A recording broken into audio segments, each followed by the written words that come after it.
Salute, salute. Salute to the internal, indigenous, spiritual, most high, y'all. That God in you. Y'all know how we do, man. We preach that self-empowerment over here, man. We're about that self-empowerment. Shows only God and your mama can love you.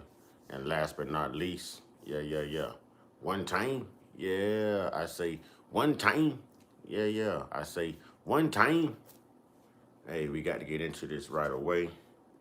But I got to go in and put some things in the chat here. Pin my cash app. Today is Sage Moore's birthday. And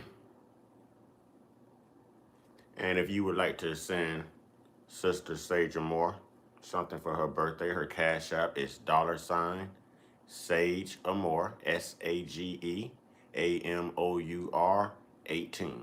All right, Sage Sage Amour 18, y'all. Let me get some more light in here.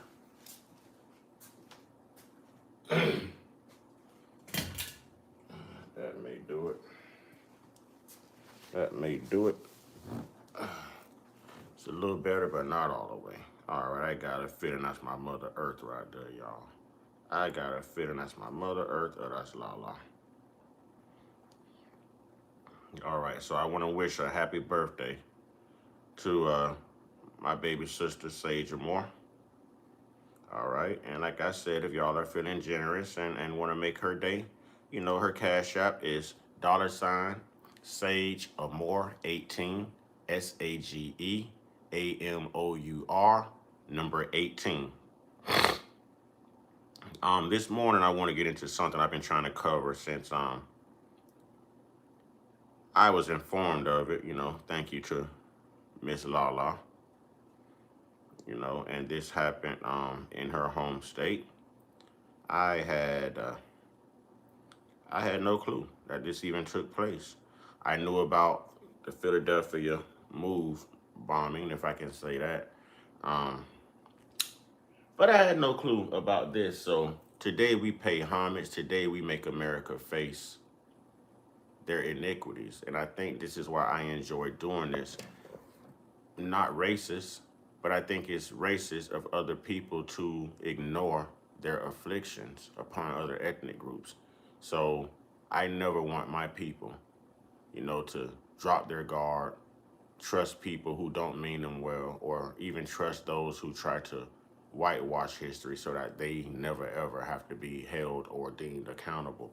So with no further ado, y'all, I want y'all to hear the story, the lynching of James Byrd Jr. out of Jasper, Texas. And the most surprising part of this, y'all, is it happened in 1998. You know, we're talking about 1985 with the Philadelphia move, you know, but 1998, man. Here we go, y'all. Fair use, educational purpose. Content creator is Grim Silence on YouTube, True Crime.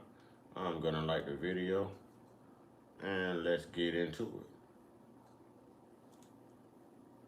1927, 22-year-old John Carter was hanged by a lynch mob, riddled with bullets, and then he was tied to the back of a car and dragged through the streets of Little Rock, Arkansas. In the Florida panhandle town of Marianna, just south of the Alabama state line, a lynch mob tortured and hanged 23-year-old Claude Neal. His lifeless body was then tied to the back of a car and dragged for 2 miles to a local farm. This took place in 1934. In 1942, 25-year-old Willie Vinson was tied to the back of a car and dragged through Texarkana, Texas. The lynch mob then hung the man. Roughly 3 hours south of Texarkana. So we can already see that this was a thing. We can already see that this was I don't even want to call it a fad or a trend. This was a thing, y'all. This was a thing.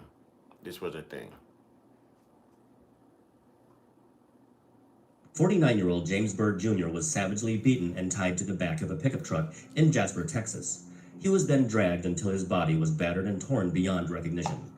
The lynchings of John Carter in 1927, Claude Neal in 1934, and Willie Vinson in 1942 were carried out by lynch mobs that reportedly numbered in the hundreds. The lynching of James Byrd Jr. was carried out by just 3 men, but it was a lynching nonetheless, and it took place in 1998. My name is Michael, and the story of James Byrd Jr. will almost certainly leave you with some strong feelings. Sadness, anger, disgust, perhaps all of the above, but it's an important story, and I hope you'll stick it out until the end. The full newspaper article from my thumbnail is available at grimsilence.com, and if you think stories like this matter, please be sure to like and comment, and maybe even subscribe. Dental implants can make a life-changing difference in how you feel, how you eat, and even your day-to-day activities. Doc, let's talk about... In 1998, an unknown search engine called Google had just been launched. President Bill Clinton was in hot water after fooling around with a White House intern named Monica Lewinsky, and Lauryn Hill's debut solo album, The Miseducation of Lauryn Hill, won critical acclaim when it was released in August of that year. Had James Byrd Jr. lived long enough to see the release of Lauryn Hill's album, chances are he would have loved it. Born to James and Stella Byrd, James Byrd Jr. grew up with 8 siblings in Jasper, Texas, where he would spend most of his life. Those who knew Byrd remember him as a man with a deep love for music. He could play both piano and trumpet, and his sister Clara Taylor described him as cheerful and spirited. He would walk through Jasper's streets singing and joking with people he encountered. James Byrd Jr. had big dreams, and he used to tell friends that he was going to put Jasper on the map one day. But Byrd also had his struggles. He had been in and out of Texas prisons on theft convictions and violating probation. After his release in 1996, James worked as a vacuum salesman, though by 1998 he was unemployed. He also suffered from seizures, which was at least part of the reason that he walked everywhere instead of driving. Renee Mullins, one of Byrd's 2 daughters, acknowledged that her father had a few flaws, but she said that he had gotten his life together after getting out of prison. He had secured an apartment, and things were starting to look up. Renee saw her father as someone who was genuinely trying to turn his life around. So far, sounds like average story of average Americans or average people. People fall down, make mistakes, go through trial and tribulations, may have a debt to pay to society, take care of the debt, be rehabilitated, rejoin society in hopes of being an intricate part of positivity and, being productive, if I can say that, being progressive. So it sounds like he had the typical life other than his battle with epilepsy and things of that nature. He seems like he was no different from anyone else. His family saw progress, even if it was slow and imperfect. James Byrd Jr. was trying to make his way in a small East Texas town that, like him, carried both promise and a complicated past. Less than an hour from the Texas-Louisiana border, the small town of Jasper isn't just deep in the heart of Texas. It's also deep in the heart of a region where lynchings were once shockingly common. By the 1990s, lynchings were practically unheard of, even in the Deep South. And Jasper, Texas, with its population of roughly 8,000, 45% of whom were black, was very progressive for its time. Jasper, Texas. Jasper, Texas. Jasper, Texas. By 1998, Jasper had made what many residents considered meaningful progress in its pursuit of racial equality. The town's mayor was black. The hospital administrator was black. Grand Rising, Leela. Grand Rising to you. The last school board chairman was black, and he had served on the board for 17 years. Now, 45% black. Almost safe to say 50% in the town of Jasper, Texas during 1998. It's documented the amount of effort and progress they made in extinguishing a lot of their racial laws, racial biases. So it was almost 50-50 at this point. It was pretty much, I would gather to say 55%, white, 45% black. We don't know who else might have been identifying as white. So this is just kind of like a ballpark estimate. So it seemed like there was no reason to not trust your neighbors, if you understand what I'm saying. 1998, 45% black population in this town, which means you're used to living around your neighbors. Your neighbors are used to living around with you. And besides, the past was so long ago. Since they judge reparations by statute of limitation, we'll judge this by statute of limitation as well. By that time, Reconstruction, chattel slavery, Jim Crow, all of that was some time in the past from this time in 1998. So no one had any reason to believe that they could not trust their neighbors, or that the very people you are living around, calling your neighbors and calling your friends, were still the demons that our ancestors dealt with doing chattel slavery and Reconstruction and Jim Crow and segregation and so forth. Okay, so I just want to paint that picture, that narrative to everyone. Let's go. Having black Americans in these positions of leadership was, at one time, unthinkable in East Texas. Racial conflicts had plagued the region for more than a century, but in 1998, many in Jasper believed that their town had risen above it. But Mary Verrett, one of James Byrd's sisters, saw the reality more clearly. She described how blacks in... If y'all have not saw this movie, go to YouTube and just look up Jasper, Texas. And man, I'm gonna tell you, not all white people are racist, man. Not all white folks. I'm gonna say majority white people, yes. But the good white folks, nah, man. Cause in that movie, the good white folks, they cried with the black family. They showed up and showed out, man. You know, they stood against what their counterparts were doing. They stood against it, and they weren't afraid to stand against it. They weren't afraid. They knew it was the right thing to do. It was the conscious thing to do. And in that time, it was the God-fearing thing to do once you realize right from wrong. So, remarkable story, y'all. It was remarkable to see how they supported the black family. There was nothing about the story that's remarkable. Okay, nothing about the story that's remarkable. But to see that the courtroom was segregated, and that white sheriff was best friends with that black mayor and his family, and sat right there on his side. You know, his wife cried. His wife cried the same way the mother of James Byrd Jr. cried, mourning her son. It was, you have to go to YouTube and look up the movie Jasper, Texas. Whites in Jasper coexisted but remained apart. They might work together during the day, but they went home to separate neighborhoods at night. They might shop in the same stores, but they worshipped in different churches and socialized in different circles. Integration on paper had not created integration in practice. It's open and it's outstanding. The all-new Rick Hendrick Honda, just off I-75. At National University, we know you didn't stop dreaming. Life just got in the way. But now you're ready to move forward with... Things were considerably worse in nearby areas where it was abundantly clear that racial hatred was still alive and well. Skinheads terrorized Dallas in the early 90s. In 1993, the Ku Klux Klan harassed black residents of a newly desegregated housing project in Vidor, Texas. Among other crimes, they were accused of offering to pay white children to attack. And we just covered the story of Vidor, Texas. I was there a few days ago. A few days ago. It's crazy. It's unbelievable. It's incredible how these things were going on then, and they deem it to be so long ago. But these things are still going on now. And we're supposed to be so far ahead. And the sad part is now we have these people in law enforcement. We have them as judges. You know, they're everywhere. They're everywhere. You will never know, walking past these people in public, you know, that they're racist, that they're demons.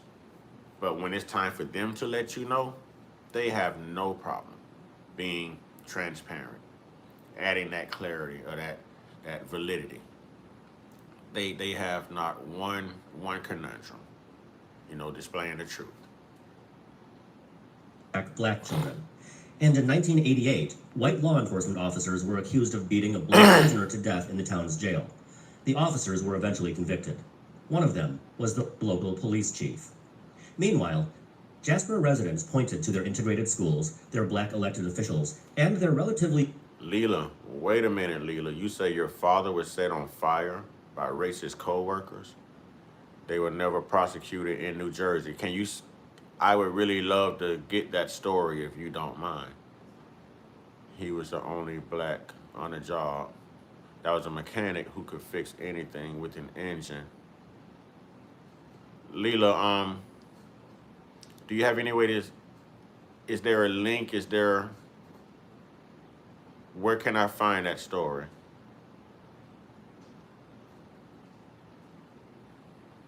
I mean, we have to make this country and the people face their afflictions.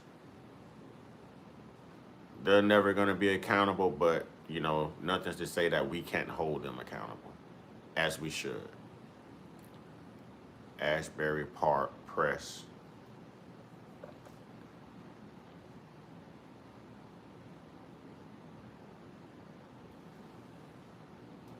Peaceful coexistence as evidence of progress.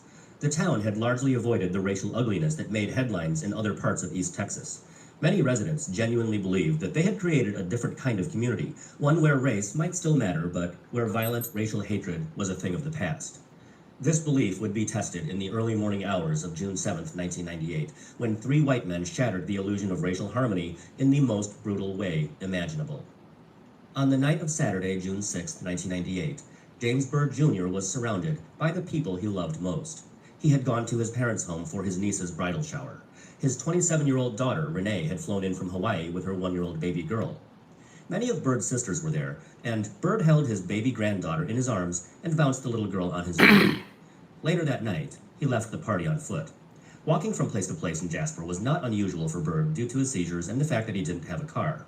As Byrd was leaving, he bid his sister Stella farewell by saying, "I'll see y'all. I love y'all. You're my big sister." That was the last time James Byrd Jr.'s family saw him alive.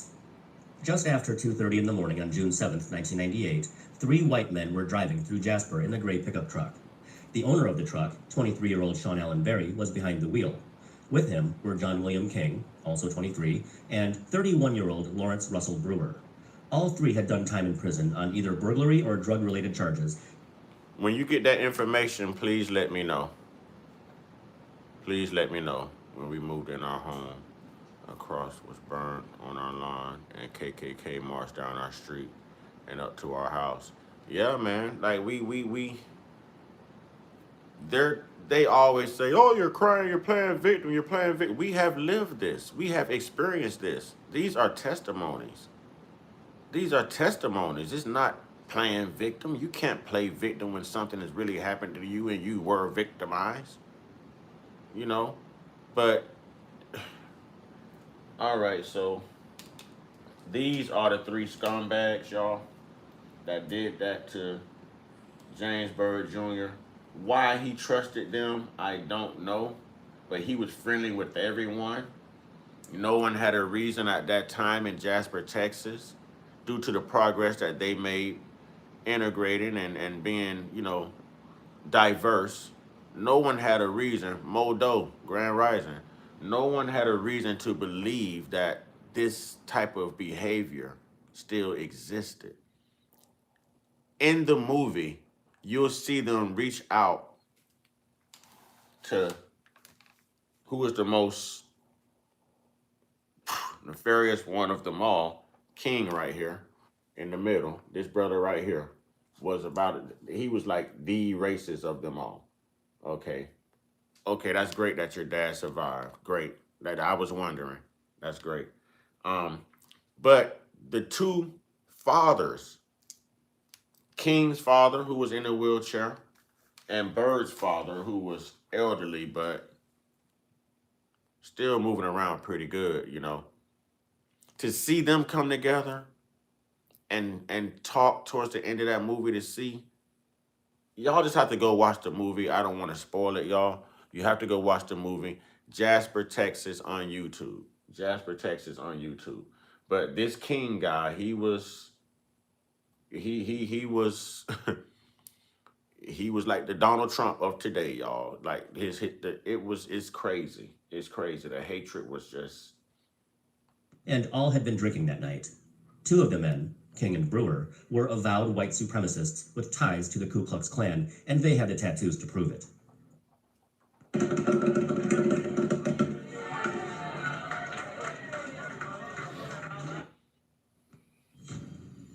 In It was the stock market that started history's greatest wave of wealth creation.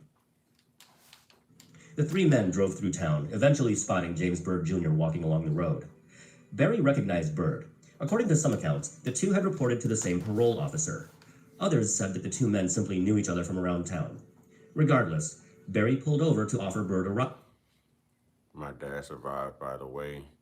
My mom had to cut off the clothes from his body. Racist institution called hospitals. Oh yeah, I know. I know. And that's why you have ambulance and ENS now, because during those times we weren't allowed to really go to the hospital. So thanks to slavery and Jim Crow and all of that, yeah, that's the reason that we have paramedics, EMS, ambulance, and all of that. They had to come out to us because we were not allowed in those racial institutions, those hospitals. So that's all a part of history. That's all a part of history. According to Barry's later statement to police, King initially didn't want to pick up Byrd. More to the point, King didn't want to pick up a black man. But something made John William King change his mind, and he withdrew his objection.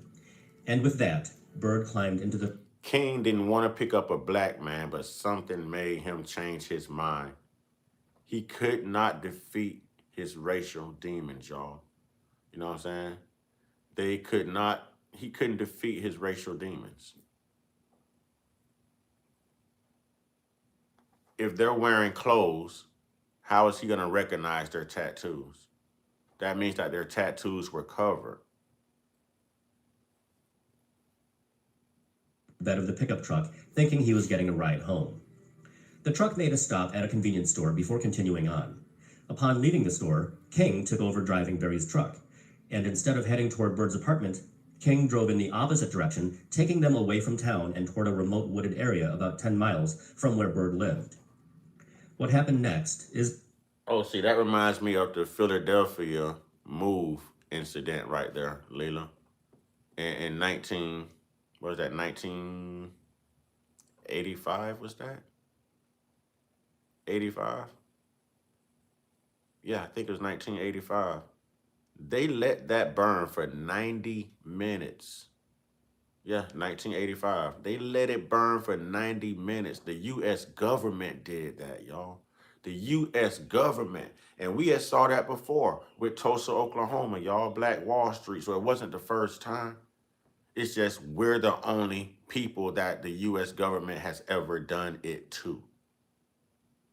We are the only community, and we have had the only communities in which our U.S. government weaponized airfare to drop combustible. I got to watch how I say this because I'm monetized, man, and we're highly censored on here, but man, they bombed it, man. They bombed Black Wall Street. They bombed Philadelphia, man. And then we get to this in 1998, man. And no one would show accountability. They'd be, oh, it was so long ago. Well, you know, 1776 was so long ago, you celebrated. Thanksgiving was so long ago, you celebrated. Confederate, I mean, all of this, you know, but they didn't, man, shut up, man. Shut up. Yeah, white people, I want to be, they did it. It wasn't out of hatred. Shut up. Shut up. Always trying to be included. Shut up and learn something. Shut up.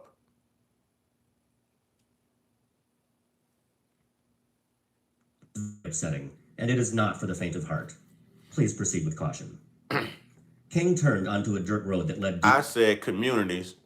This doggone slum talking about a doggone coal mine. A coal mine that possibly collapsed. But, you know, they ain't gonna tell the truth, y'all. That's why I say you got good white folks and you got these vampire white people, man.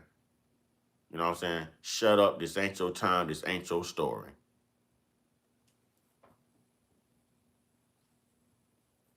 Into the isolated forest.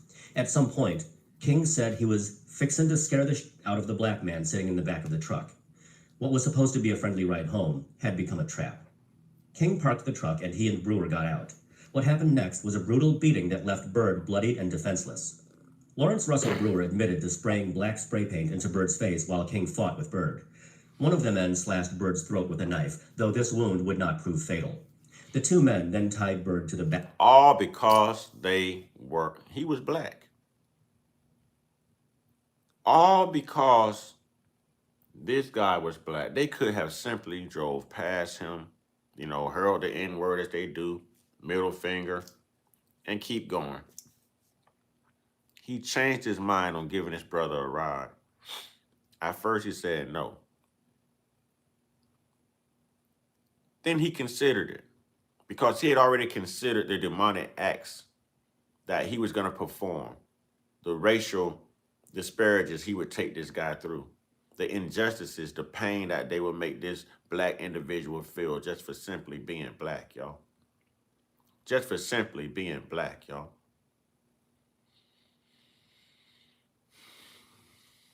Diabolical. We're seeing this right now today if we talk about this Iran military campaign. This is no different from that elementary school full of 160 plus little girls that this demonized country just won't take accountability for, man.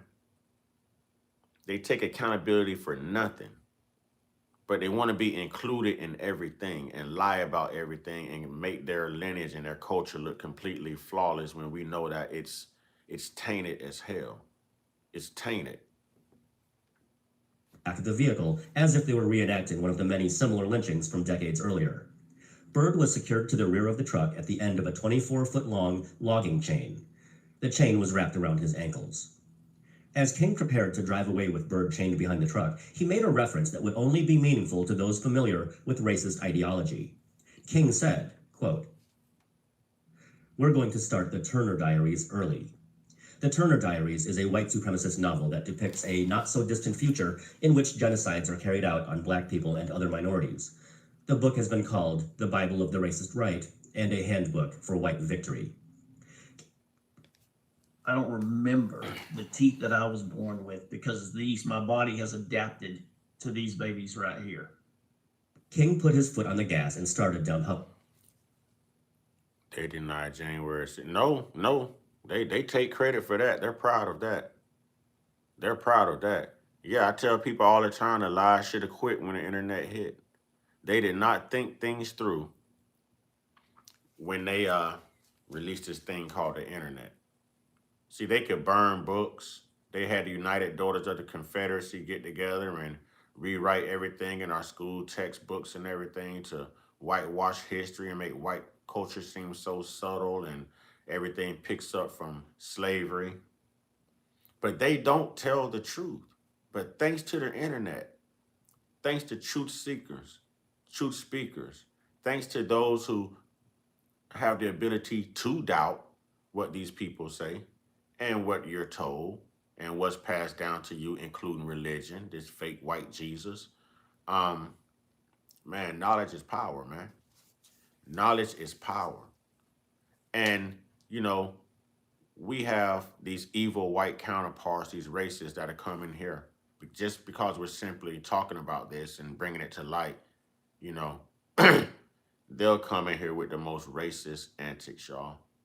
And they know nothing about this. It's just the fact that they hear us bringing it up. They know nothing about it. It's just the fact that they hear us bringing it up, so they feel like they have to present a defense. You know what I mean? They have to present a defense. You know what I mean? And that's what they do. Creek Road, and thus began the agonizing torture and murder of James Byrd Jr. According to Barry, Brewer turned around to watch Byrd flailing at the end of the long chain. He commented that Byrd was bouncing all over the place. King, Brewer, and Barry were fully aware of what was happening to the black man behind the truck as they dragged him down the road. Byrd struggled to stay alive as his body scraped against the unforgiving surface of the road. His clothes were... Hearing this, and I've watched the movie now probably about 5 times, and I know exactly what part they're describing, and seeing it on the movie, I'm going to go ahead and give it to you, man. Spoiler alert, man. As they was dragging this brother from the chain on the back of this truck. They approached a corner that was very sharp and it was turning at a high speed.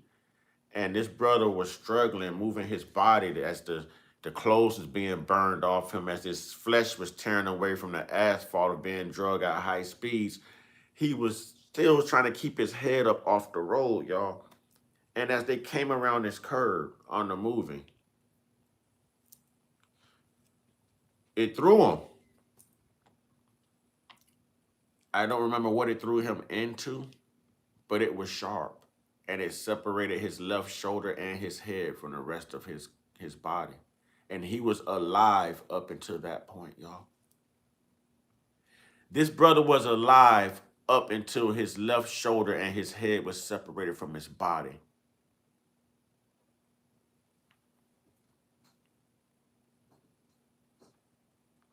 Let that settle. Imagine that. Envision that.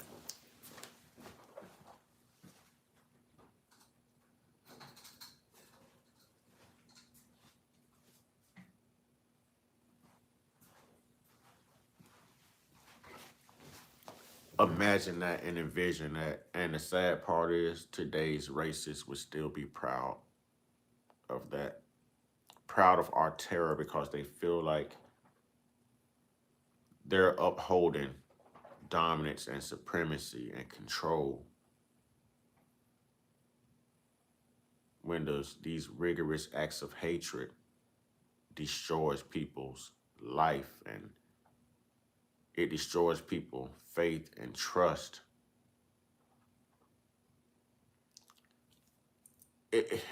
Listen, I've seen the movie, so whew, y'all, that's pretty heavy, man.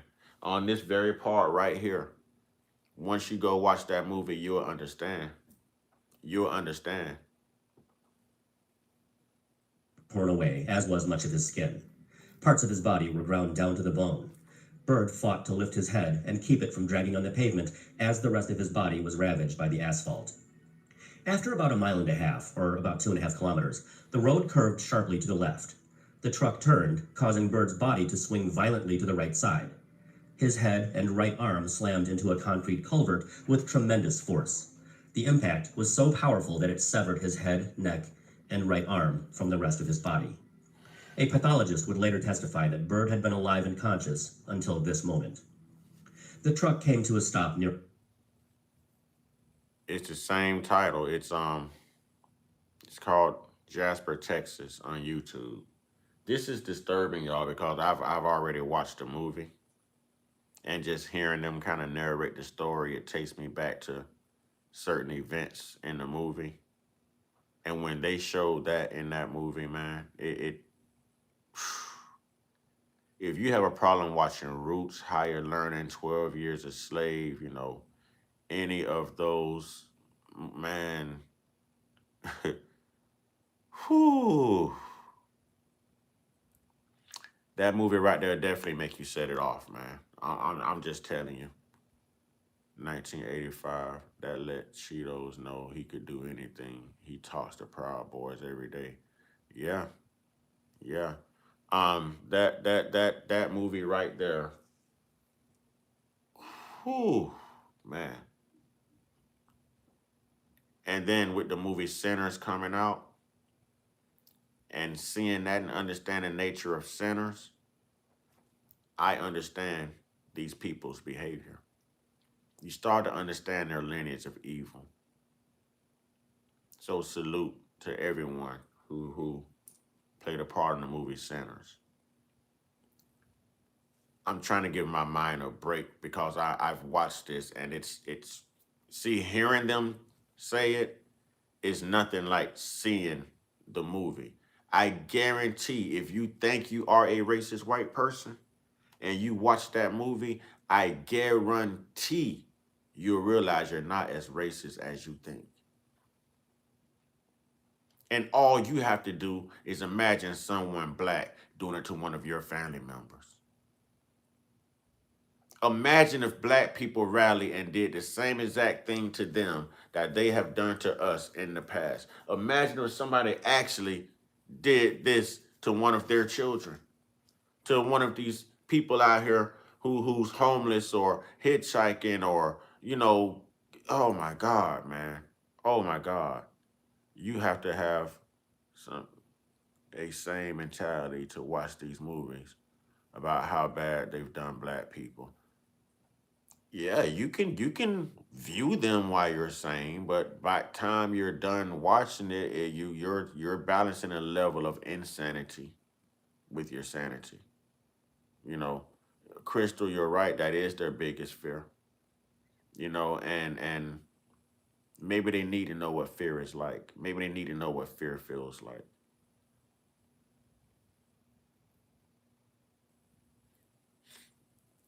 Man, everyone needs to see that movie. And everyone was sold out for white Jesus. A black church and cemetery. King had chosen this location deliberately, wanting to send a message of terror to the black community. The three men dumped Byrd. They dumped his body to a black church across from a black cemetery. Remember, it starts out with him not wanting to pick this guy up. And in an instant, he changed his mind and thought of all of this, y'all. He knew he was going to beat him. He knew he was going to his throat. He knew he was going to drag him. He knew that he was going to treat this man all types of inhumane. He also had thought about where he would drop him off to make an example, y'all. We are talking about the epitome of evil. We're talking about the man, the culture of just narcissistic racism, just nefarious acts, and man, they never change. They never change. These people are still in control of your government. They're still in your courthouses. They're still wearing uniforms as police, cops, sheriffs, state troopers, firemen, lawyers, whatever, man. These people are so much more around us right now, but it's hidden. It's hidden. It's hidden. Because it will literally make you mad. Tell people you're strong. He never existed, no matter what you call him. Listen, none of that religious stuff is real, man. Let's not turn this into a religious conversation. None of that religious stuff is real. It's all based on what you believe. None of it is factual. It's faith-based, okay? It's faith-based. Let's not. Black people, get the hell away from Christianity. Black people, get the hell away from religion, man. Get the hell away from Christianity. Get the hell away from religion. Get the hell away from whitewash indoctrination, colonization, colonialism.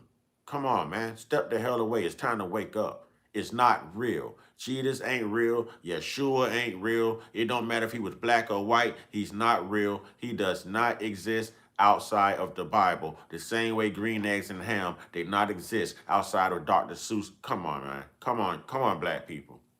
Stop it, y'all. Stop it. That's why they figure we're very low IQ. They perpetuated the perfect lie, and y'all still are sick. Come on, black people. I got to have some type of faith in y'all at some point, but I'm losing faith every time y'all open y'all mouth and want to holler Jesus, Christianity, Yeshua. This is why. Turn the other cheek. Turn the other cheek. This is what they wanted you to do. This is what they wanted you to do.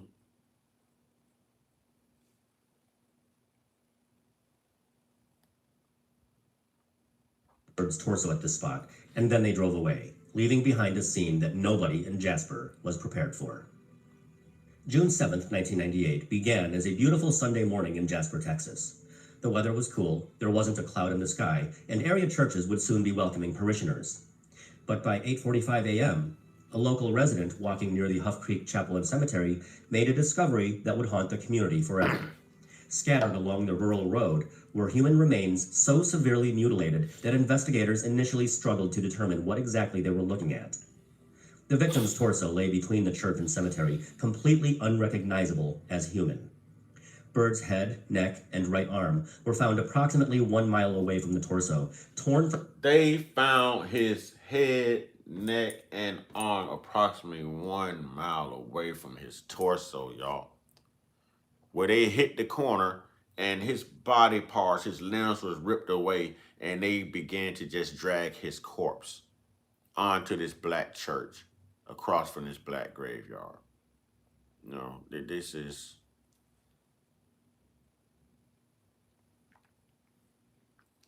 this Bible stuff. Let's not, because black people at this point, if y'all are still claiming Christians, if y'all are practicing this religious crap, y'all need a mental health check. Y'all need to wake up. If you ain't realized yet that they're preparing you to die, getting you excited to die so that you never enjoy living, while they live around you and they're living in pleasure off of that generational wealth gap, come on, man. Come on, man. Come on. From his body hours earlier during this horrific ordeal. If you're looking for business funding, stop wasting time with traditional banks. Get matched with lenders who actually want. As was noted earlier, the placement of the remains was not random. A gang expert would later testify that leaving the torso between a black church and cemetery was intended to send a message of terror to the African Americans in the surrounding area. The nearly 3-mile route where Byrd had been dragged to his death was easily identified by local authorities. Byrd's wallet, tennis shoes, shirt, his dentures, smears of blood and flesh created a trail of evidence that would help police reconstruct this sickening crime. They marked James Byrd Jr.'s remains and scattered belongings with spray-painted circles. In all, 81 different spots had been marked. Sheriff Billy Rolls, a seasoned lawman who had seen his share of violence, was tasked with informing Byrd's parents that their son was dead. The sheriff went to the Byrd's home and wept when he broke the news. Byrd's wallet contained an identification card. On this part of the movie, to see that sheriff in there crying with them as he broke the news to that family, and that family fell to their knees and they screamed out and they began holding each other and they went through all these different emotions of grieving. Y'all, this sheriff, this white sheriff was right there in the mix with them, y'all. Was right there in the mix. He didn't sneak out. He didn't say, well, just wanted to tell you he's gone. And he was close to this family, y'all. Color did not matter with this sheriff. You know, color did not matter to that sheriff. I really think y'all should go watch the movie, because y'all don't understand the sentiment that was echoed right here on this very part of the movie. It's different hearing him say it and just kind of like marginalize it a little bit. It's smothered. When you watch the movie, it's felt. It's felt. You can see it.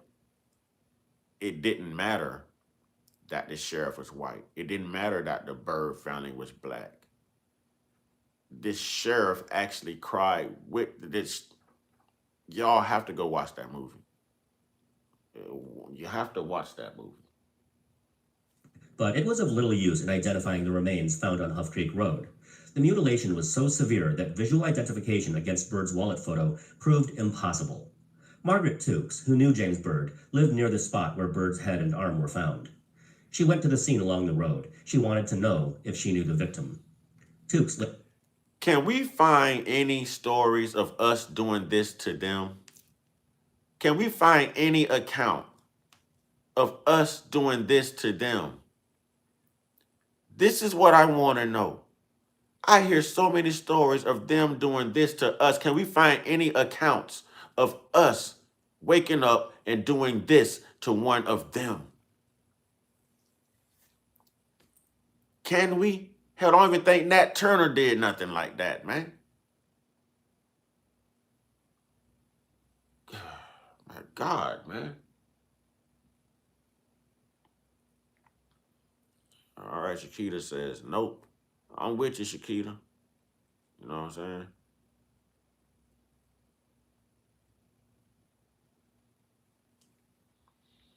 later said, quote, "It hardly looked like a face. I know James, but I couldn't recognize him at all."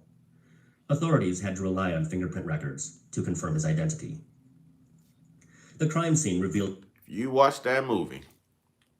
The Byrd family asked the mayor if he could take care of the body, their son's body, because I guess he worked in a morgue as well. Mortuary.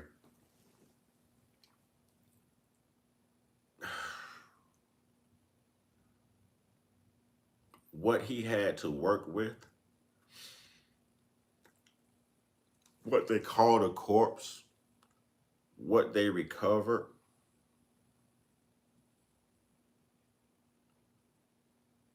It wasn't even, man. Listen, the movie is called Jasper, Texas on YouTube. YouTube is the only place that I could find the movie. You really need to see this movie, black people. And you need to sit your children down and let your children see this. And you need to watch Sinners. And you need to watch Emmett Till. You need to watch Higher Learning. You need to watch Roots. You need to watch 12 Years a Slave. We need Ruby's Bridge. We've got to do better. They are busy trying to hide the history, take away the history, take away all these slave exhibits so that they don't look bad. Their children don't have to feel like they're victims because we're making, you know what I'm saying, all these accusations and allegations about the things that they did to us, all of these grievances, and they're trying to protect their children for generations to come.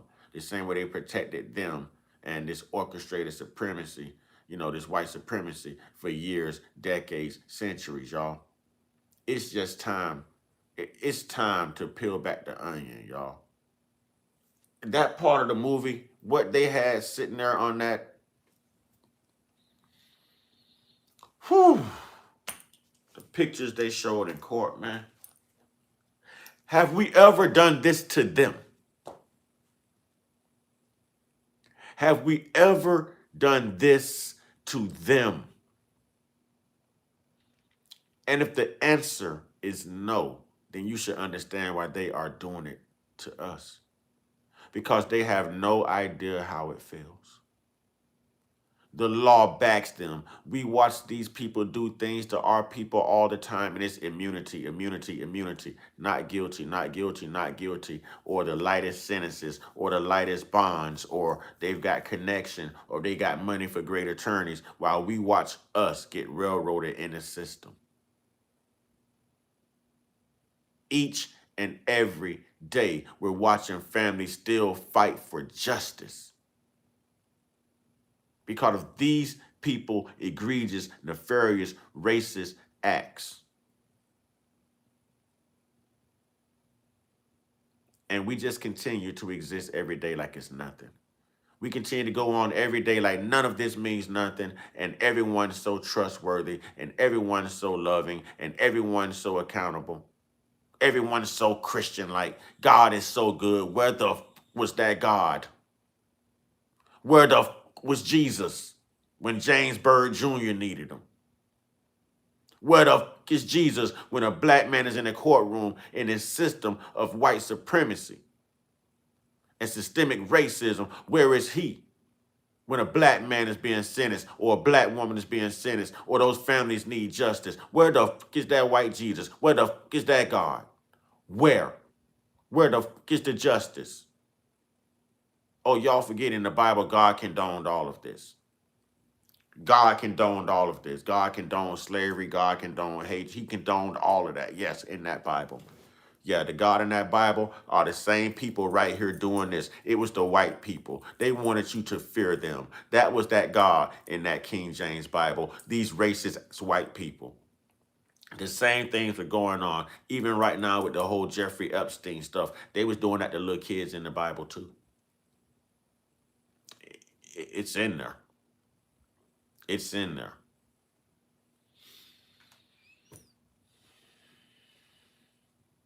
The method of murder in horrifying detail.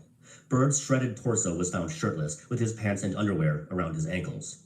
The evidence clearly showed that he had been chained by his ankles and dragged behind a vehicle.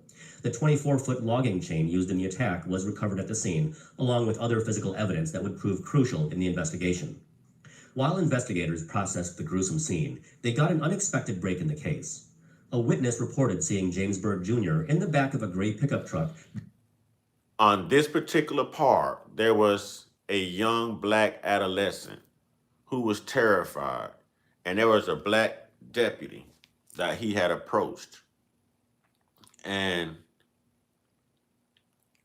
while he was saying that he saw Byrd get into the pickup truck, he couldn't make out the color of the pickup truck, but he gave them a good description that matched the engravings that they found on a lighter that was left behind and some other things. I remember seeing possum and a KKK sign and something else. But it all linked up after this little young black adolescent came in as a witness. And then instantly you hear one of the white deputies, and why should you believe you just happened to be there, huh? Because he didn't want to see a white man get punished for unaliving a black man. Do y'all understand that when the state of Texas put these three imbeciles to sleep, when they executed them, that was the first time Texas had executed a white man since like the 1850s. And the white man that they executed in the 1850s was executed because he basically stole someone's slave. It was a property thing. It wasn't even over nothing racist. It was still legal to be as racist as you wanted to our black counterparts. But he was punished and unalived in Texas over a property affliction, y'all. This had been the first time Texas, Bush ran Texas. Texas has the record right now for, I'm trying to figure out how to say this. Like when you're on death row, executing the most amount of black people ever in United States history, y'all. Texas, Bush himself had that record on lock before he even made president, y'all. Before he even made president. Better go do your research if you're in the state of Texas. You better go do your research. No state has executed more black people in this country than Texas. So when I tell you these three, when they received lethal injection, y'all, they were the first three white men to be tried and put to death in the state of Texas since the 1850s, y'all. And this happened in 1998, and you know you sit on death row for a little minute. Think about what I'm saying to you with the racial disparities in the law, the systemic racism, y'all, the white supremacy, the immunity. Yeah, it's allegory, man. It's that whole Bible is just allegory. None of that ever happened. None of that ever happened. That Bible is not real. If it's real, I say this all the time. Name one of the 10 commandments that these coward colonizers ain't broke. Name one. Name one. Name one of the 10 commandments that these cowards have not broke. Why don't they have the same fear of that same God, that same Bible, that same story, that same lie? Why? Why don't they have the fear of heaven and hell? Didn't the Bible say thou shalt not kill? Didn't they say, I heard all three was executed? The movie says all three was executed. The movie say all three was executed. There was one that was trying to snitch and turn state and all of that, but the movie made it clear that all three men were executed.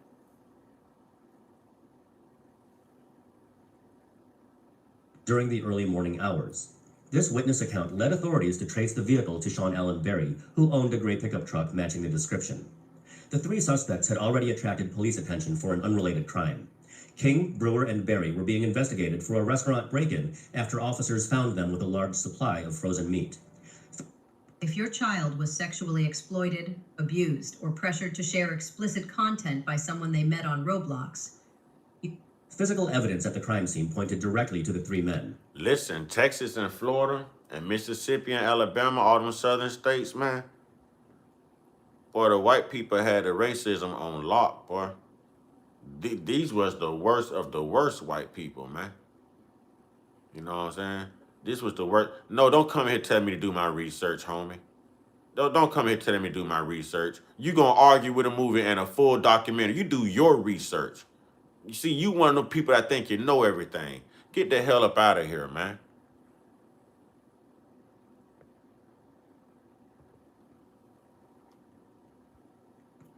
investigators recovered a cigarette lighter inscribed with a triangular symbol and the name Possum.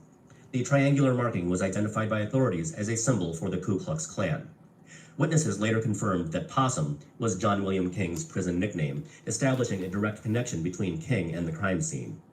Additional evidence included tools etched with the name Barry, further linking Sean Allen Barry to the murder. Perhaps most damning was the discovery of a spot of Byrd's blood on King's sandal, providing forensic evidence that placed King at the scene of the brutal attack. The three men claimed innocence, but investigators were confident they had Byrd's killers. However, one thing that authorities struggled with was the motive, and all they could come up with was pure racist hatred. But another, much more sinister reason for the killing would later be revealed in the courtroom. As violent and gruesome as Byrd's death was, it barely registered in local news media at first. A few local newspapers reported that a suspected hate crime had taken place in Jasper, but the story received very little attention when it first hit the presses on June 9th, 2 days. Because it really didn't matter. They were used to doing this to black people. So they control the press as well, just like right now with mainstream media. We see how they spent the whole narrative with Carmelo Anthony and that Metcalf kid. We know that Carmelo Anthony was defending himself. We know it. We saw it in the Casey Allison and Joe Ramirez case in Texas too. You know, we saw this with the Cincinnati brawl. We saw this with the Alabama riverboat brawl. It's only a problem when we start sticking up for ourselves. But when we begin to whoop ass, boy, do we whoop ass. When we say we've had enough and we finally let go, boy, do we let go. And I don't know why they're itching and clawing for that to happen. Some, allegedly. I just don't see it as a good thing. Because that really becomes a turning point in America's history if that ever takes place again. If that ever takes place in this country, if black people make up their mind that we're sick and tired and this is it, and we're going to make you feel our pain, if we Nat Turner this country one more time, man, it's going to be ugly for lots of people. But see, that's why they gave you white Jesus. That's why they gave y'all Christianity. They want y'all to turn the other cheek. You know what I'm saying? They want y'all to turn the other cheek. Is after the murder was discovered. But by the following day, after word spread that Klan members had been arrested for the murder, the story went national. It even got printed in British newspapers and would eventually make front-page news in Australia as well. The quiet town of Jasper, Texas, was suddenly thrust into the spotlight, and for all the wrong reasons.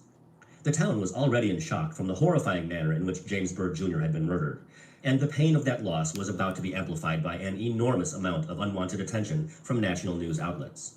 Television. So now, the KKK march, the Black Panthers come down in March, KKK and Black Panthers are having this standoff.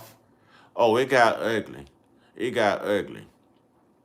Yeah, they already know what we can do. That's why they don't want us standing together. That's why they keep us divided. That's why they keep us divided over stupid stuff.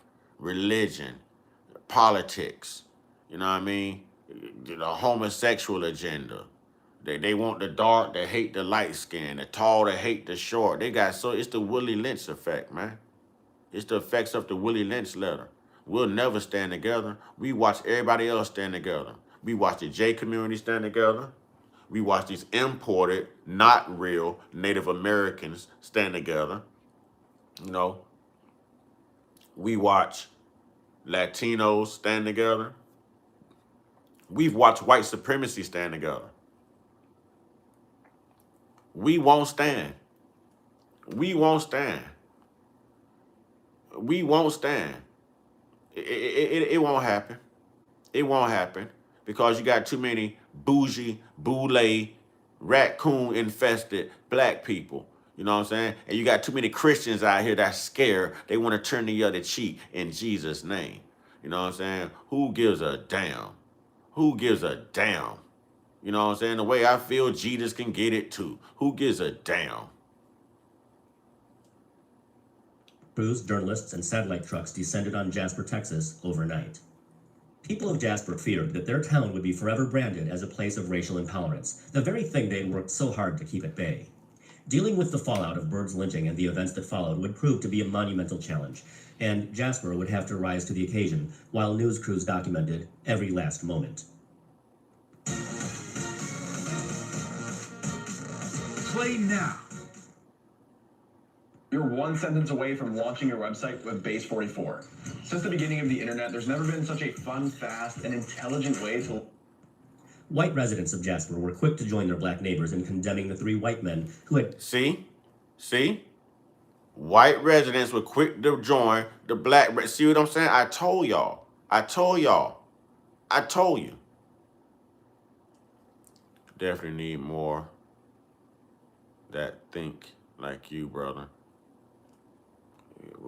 We just need to wake up. We just need to wake up. When you live this life, and you have lived it, and you've experienced it, and you've lost people, like I've had my grandmother taken away from me. Thank you, Jesse. That's got to be Jesse Ferris. Can we put JF in the chat, ladies and gentlemen? Whenever someone gives on a platform or contributes, we always acknowledge them in the chat. It's just a tradition that we have. Can we put JF in the chat, y'all?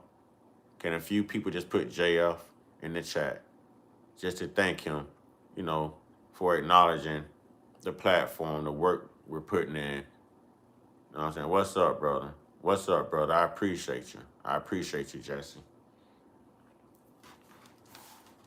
See the diversity? See the diversity? We're talking 1998 at this point, y'all. We're talking 1998. Hell, Bill Clinton was president in 1996, the crime bill. But black people was calling Bill Clinton the first black president then. You know, we're talking about the lynching of James Byrd Jr. out of Jasper, Texas. And I won't be on here like too long. carried out this atrocious crime. A pharmacist in town, speaking of the three killers, said, quote, "This is not Jasper. This is a bunch of idiots. I don't know any of these people. Everybody here is just upset." Teenage siblings Chris and Melissa Bush said, "We want to show that all people of Jasper are not racists." The two were out in the blazing Texas heat handing out yellow ribbons in remembrance of Byrd. And an older couple who owned a local business was asked for comment. I told y'all, man, the white folks not racist. It's just the white people. You know what I mean? The white folks aren't racist. It's the white people, man. I'm going to let y'all figure that out. It's not the white folks that's racist. See, these white folks that was out here praying with these families and sweating and crying and passing out ribbons and saying that, you know, all of us aren't racist and we want to make a difference. See, those are white folks. Those are good white folks. They're not racist. They're tired of the white racists too. They suffer from white fatigue, from the lineage of evil, their own culture, the counterparts of their own culture, y'all, within their own community. They're tired of it too. They're tired of it too. So these was the good white folks. But the white people, they ain't gonna never give a real talk.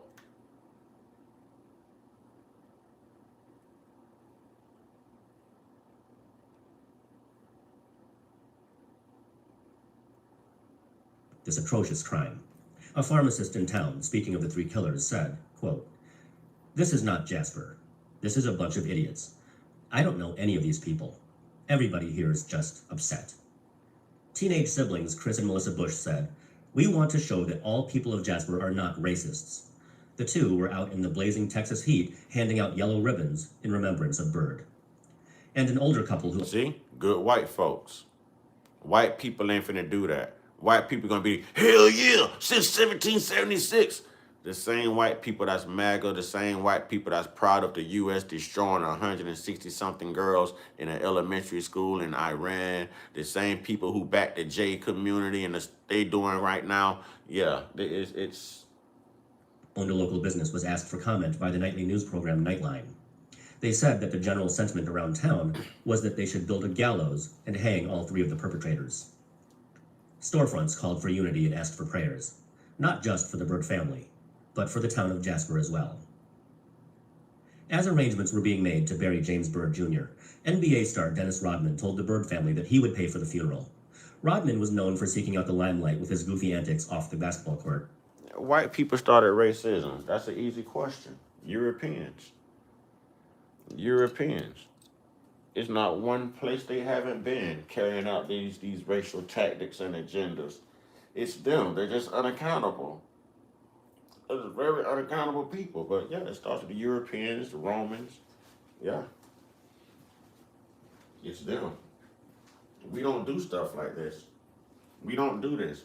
You don't hear no other culture of people doing this throughout history, except for them.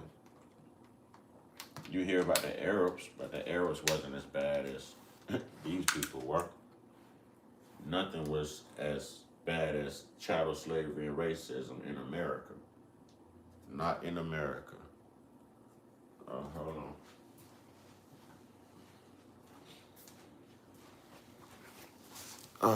Let's see. Oh, thank you so much. Thank you so much. Alina Holistic Rifu. I want to say, I know I'm chopping your name all up, but if we can please just put Alina in the chat, for the $2 super chat she just sent to show appreciation. Thank you so much, Alina. Thank you so much. Really appreciate it. Really appreciate it. But he was also a Texas native, and he was deeply moved by Byrd's death. And when the day of the funeral finally arrived, numerous public figures of prominence were in attendance. Among them were Reverend Jesse Jackson, Reverend Al Sharpton, and Congresswoman Maxine Waters. President Bill Clinton did not attend, but he expressed his condolences. While upwards of 1,000 mourners attended Byrd's funeral, armed members of the new Black Panther Party arrived in Jasper, but they stayed away from the funeral out of respect for the family. Instead, they marched through some of the black neighborhoods in Jasper with guns on full display, promising retaliation against any further attacks on the black community. A rather large escort of Texas Rangers and sheriff's deputies joined the march to make sure it was a peaceful one. Just a few days later, who else but the Ku Klux Klan showed up in Jasper to put on a display of their own. They claimed that they were there to denounce the murder of Byrd, but that didn't matter to local residents. Their presence was unwelcome. Members of the new Black Panther Party were ready to confront the Klansmen, and the standoff was tense at times. A small army of law enforcement officers from multiple agencies kept the two groups separated, and against all odds, they managed to keep the peace. Dental implants can make a life-changing difference in how you feel, how you eat, and even your day-to-day activities. Doc, let's talk a little bit about how dental implants have traditionally been done and some of the challenges that patients face with that approach. Traditionally, dental implant. John William King was the first of the three defendants to face trial for the murder of James Byrd Jr. Prosecutor Guy James Gray opened his case by focusing on King's many white supremacist tattoos. King's body displayed a burning cross, SS lightning bolts, and an image of a black man hanged. He also had a number of tattoos that showed satanic imagery. There was also evidence that King was trying to form his own white supremacist group. He was going to call the group the Texas Rebel Soldiers. King was extremely serious about this endeavor, and he had even drafted a constitution, bylaws, and a membership application. The prosecutor pointed to this plan to form a new hate group as a likely reason behind the brutal lynching of Byrd. The savage violence of the act was meant to drum up interest from other racists and attract new members to the fledgling offshoot of the Ku Klux Klan. In addition to King's lighter with the KKK symbol and the blood evidence found on his sandal, one other piece of evidence proved especially damning. While awaiting trial, King wrote the following in a letter to his co-defendant, Brewer. "Seriously though, bro, regardless of the outcome of this, we have made history and shall die proudly remembered if need be. Much Aryan love, respect, and honor, my brother in arms. Possum." 11 white jurors and one Hispanic juror deliberated for less than 2.5 hours before finding King guilty of kidnapping and dragging Byrd to death. For the first time in Texas since the mid-1970s, when the death penalty was reinstated, a white man was sentenced to die for killing a black man.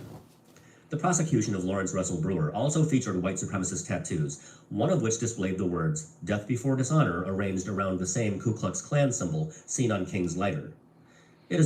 I'm actually trying to remember if all three did get the death penalty. I think King was the last one to be executed.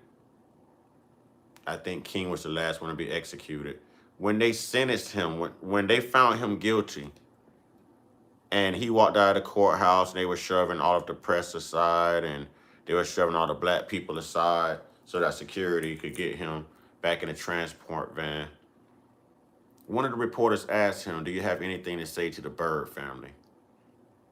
He looked at the camera with his beady, evil ass eyes and said, "They can suck my..." The day they put him to sleep, they asked him if he had any last words. He said, nope. He never opened his eyes. He took one last breath, a deep breath. He exhaled. They injected him. It was over. He never made eye contact with the family. He never issued an apology. He stood on it, ladies and gentlemen. He stood on it. Does that sound like someone who had the fear of God or believed in a white Jesus they created to control other ethnic groups, y'all? But they got y'all around here. Oh, I forgive you. I forgive you. Jesus said, turn the other cheek. Damn that. Eye for an eye. Tooth for a tooth. By any means necessary. Do unto others as you would have them do unto you. Did y'all forget about that? Did y'all forget about in that very Bible he said that he shall make thy enemy thy footstool? For all of those who like to quote this indoctrinated European bullsh. And y'all are scared to speak up and speak out because you are afraid of people who bleed just like you. There's nothing that they can do to you or haven't done to us that we can't do to them. We just haven't done it. And I'm not condoning violence. I'm not pushing violence. I'm just saying that's the major difference between our culture and their culture. As much as they try to label us hostile and violent, it's not us. It's not a likely characteristical trait that consumes the black culture. It consumes their culture. It consumes their culture. Oh, look, you can't take it. Oh, look. Oh, look at the little vampire getting mad. Oh, you little vampire. You all in your feelings. Fuck you. Known what Brewer's Hispanic wife thought of this tattoo, or if she even knew what the symbol represented.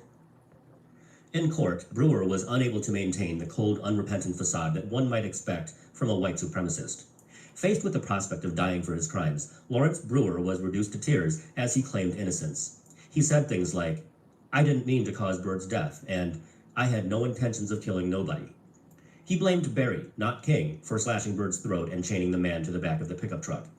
Brewer even claimed that dumping Byrd's torso near the black church and cemetery was Barry's idea. The jury found Brewer guilty of capital murder and sentenced him to death, placing him on death row alongside King.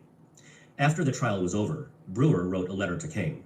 He wrote, "I do believe we are bigger stars, or should I say hero of the day, than what we ever expected." Do y'all realize that Jeffrey Dahmer was also receiving this type of fan mail, that he was also considered a star?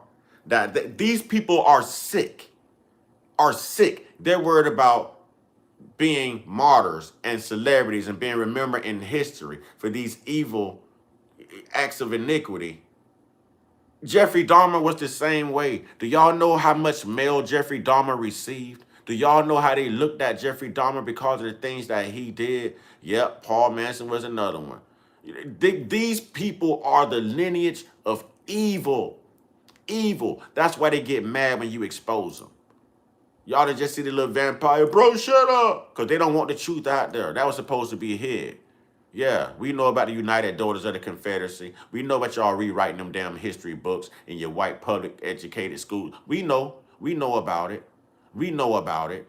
Wayne Wilson was bad. Wayne Wilson was bad. Yeah, I know about all of them. Yeah, I forgot about Wayne Wilson. Yeah, he was the one that dressed up like a clown at one point. Yeah. See, this is what I'm saying, y'all. And then you got Columbine in 1999 that set everything off with all these public school unalivings. And then you had Timothy McVeigh, the Oklahoma City bombing. I mean, how much proof do you need of who the real, of who the devil is, man? Yeah, Gacy is the one I'm thinking about. Wayne Gacy dressed like a clown. Yep, Wayne Gacy. The two men were clearly proud of what they had done to James Byrd Jr. The last of the killers to go on trial was Sean Allen Berry. Berry was singled out in the local media as the only one of the three who showed any remorse, signaling that perhaps there was hope for the accused killer.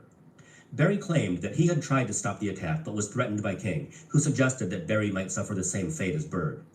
Berry's defense attorney argued that Berry was essentially a bystander, under threat and paralyzed with fear, and that he was trapped in a situation that was beyond his control.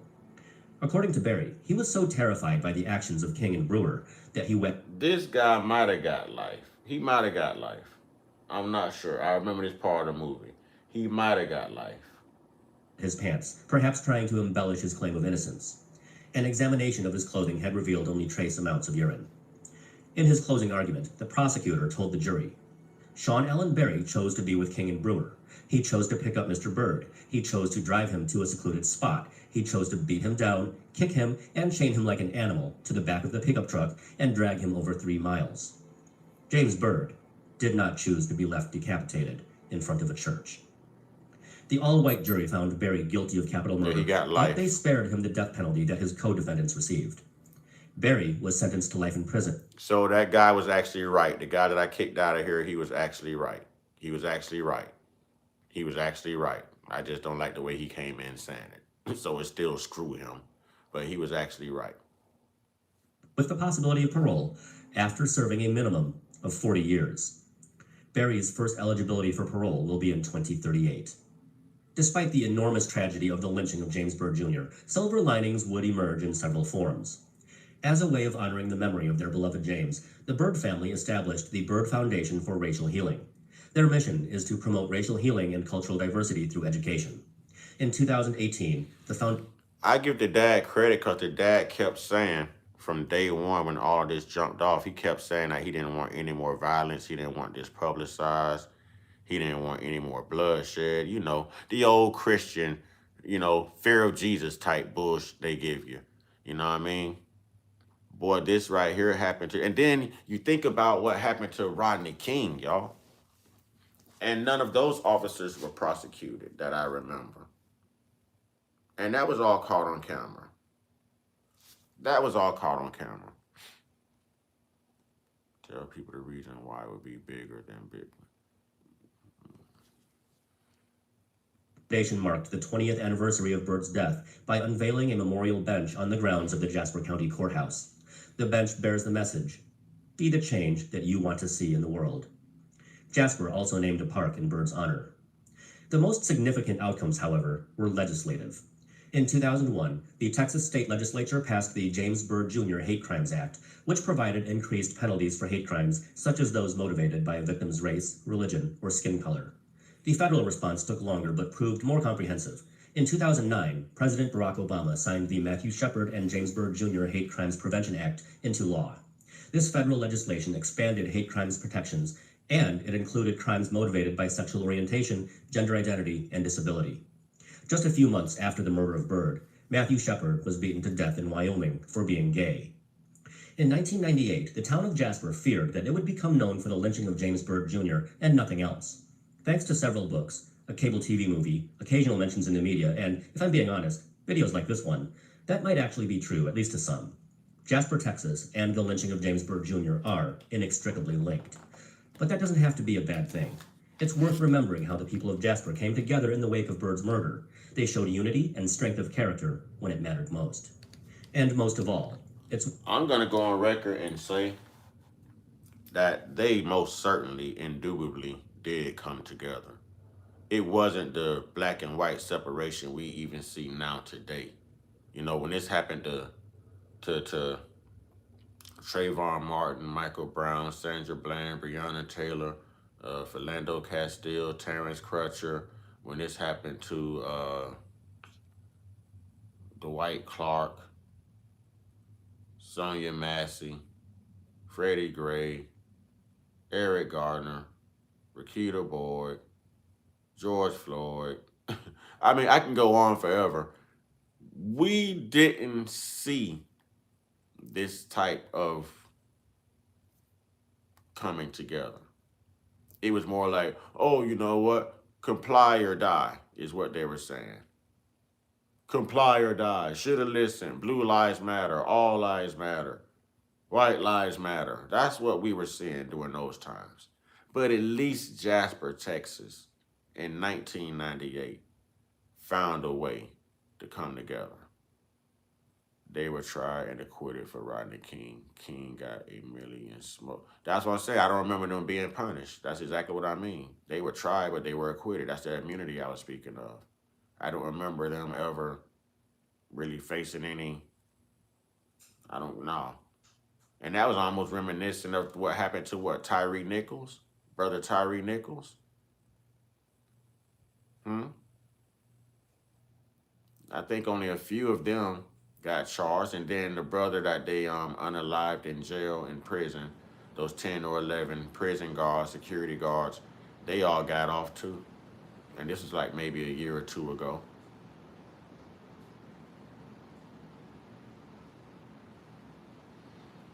Hey, I'm gonna say the most humiliating thing to rub it in our face with Trayvon Martin is when they allow that slum to go online and actually sell the weapon for $250,000 that he unalived Trayvon Martin with, you know. I told you, I remember. I've always been this type of person. I've always followed this type of stuff. I don't remember any of those officers in the Rodney King thing ever facing any type of consequences. I don't remember it. I don't remember it. Worth remembering James Byrd Jr. and the hard lessons that came from his horrific murder. Condolences to the family of James Byrd Jr. and anybody who was touched by this horrible tragedy. Society has made progress, but clearly we still have a long, long way to go. Thank you for watching.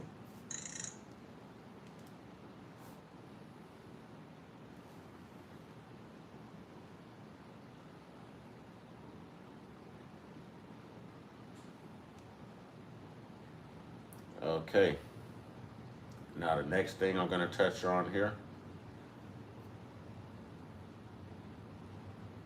we're going to the move bombing of 1985, Philadelphia.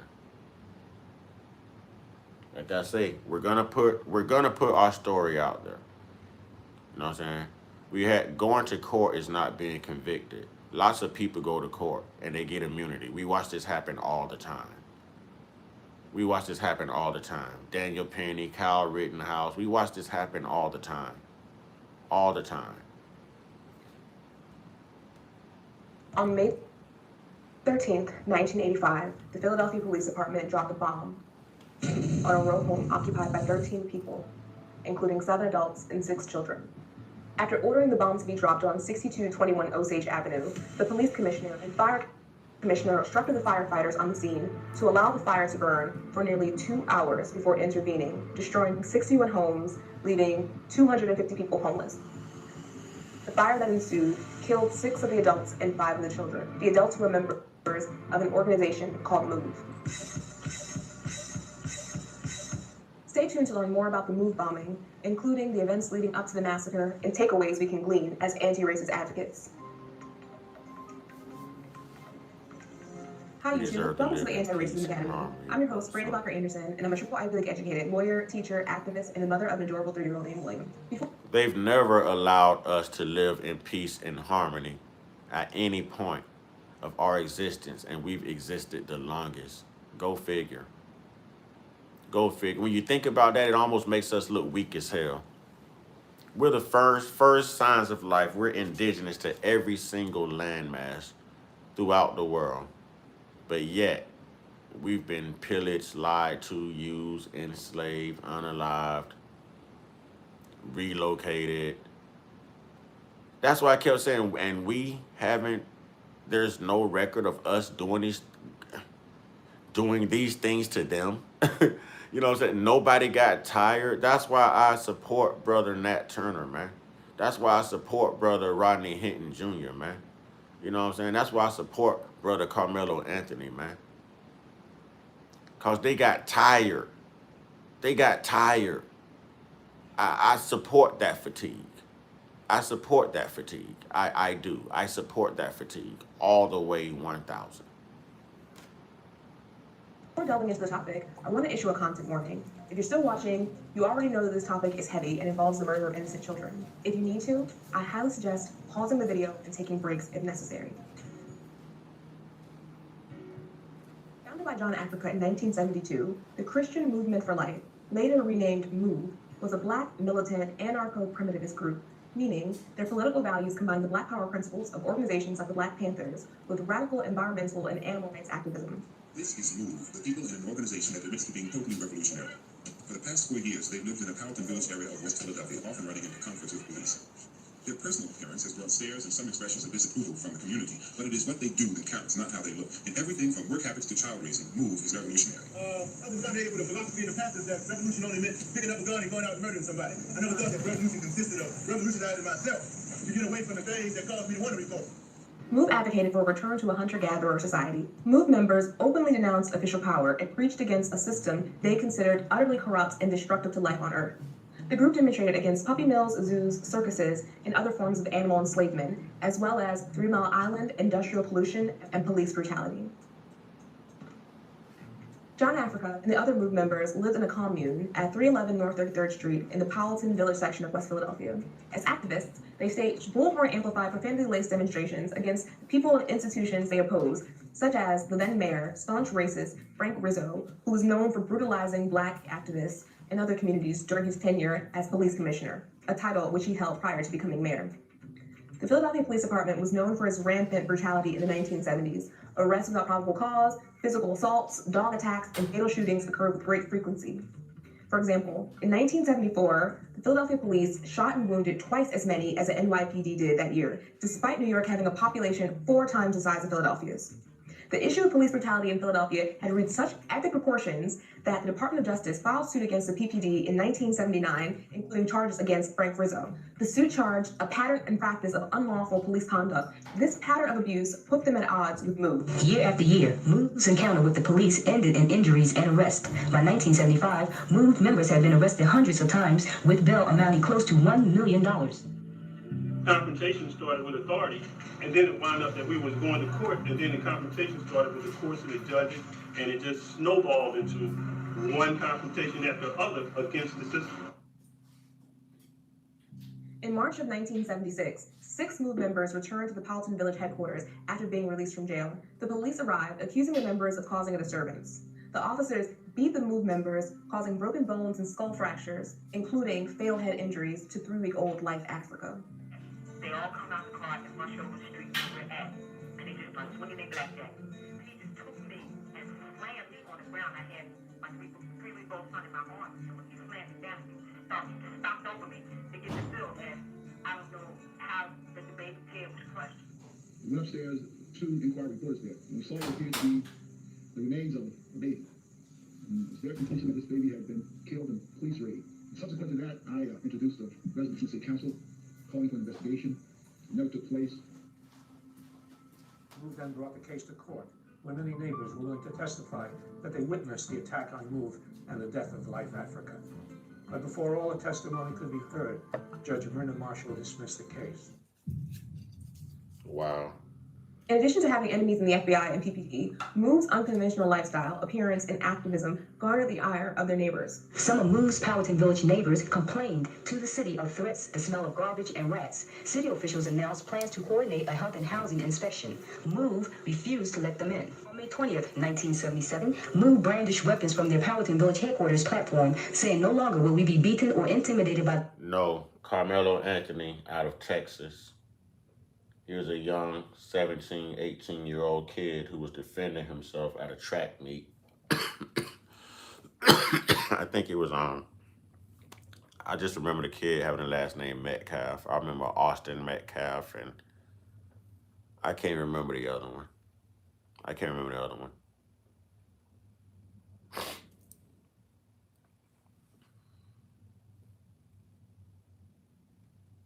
The police without a like response. Due to the demonstration on May 20th, 1977, Judge Lynn Abraham issued warrants for 11 MOVE members on charges of riot and possession of an instrument of crime. The city laid siege to the MOVE house for 51 days, cutting off all utilities and erected a physical blockade to prevent MOVE members from accessing food and water.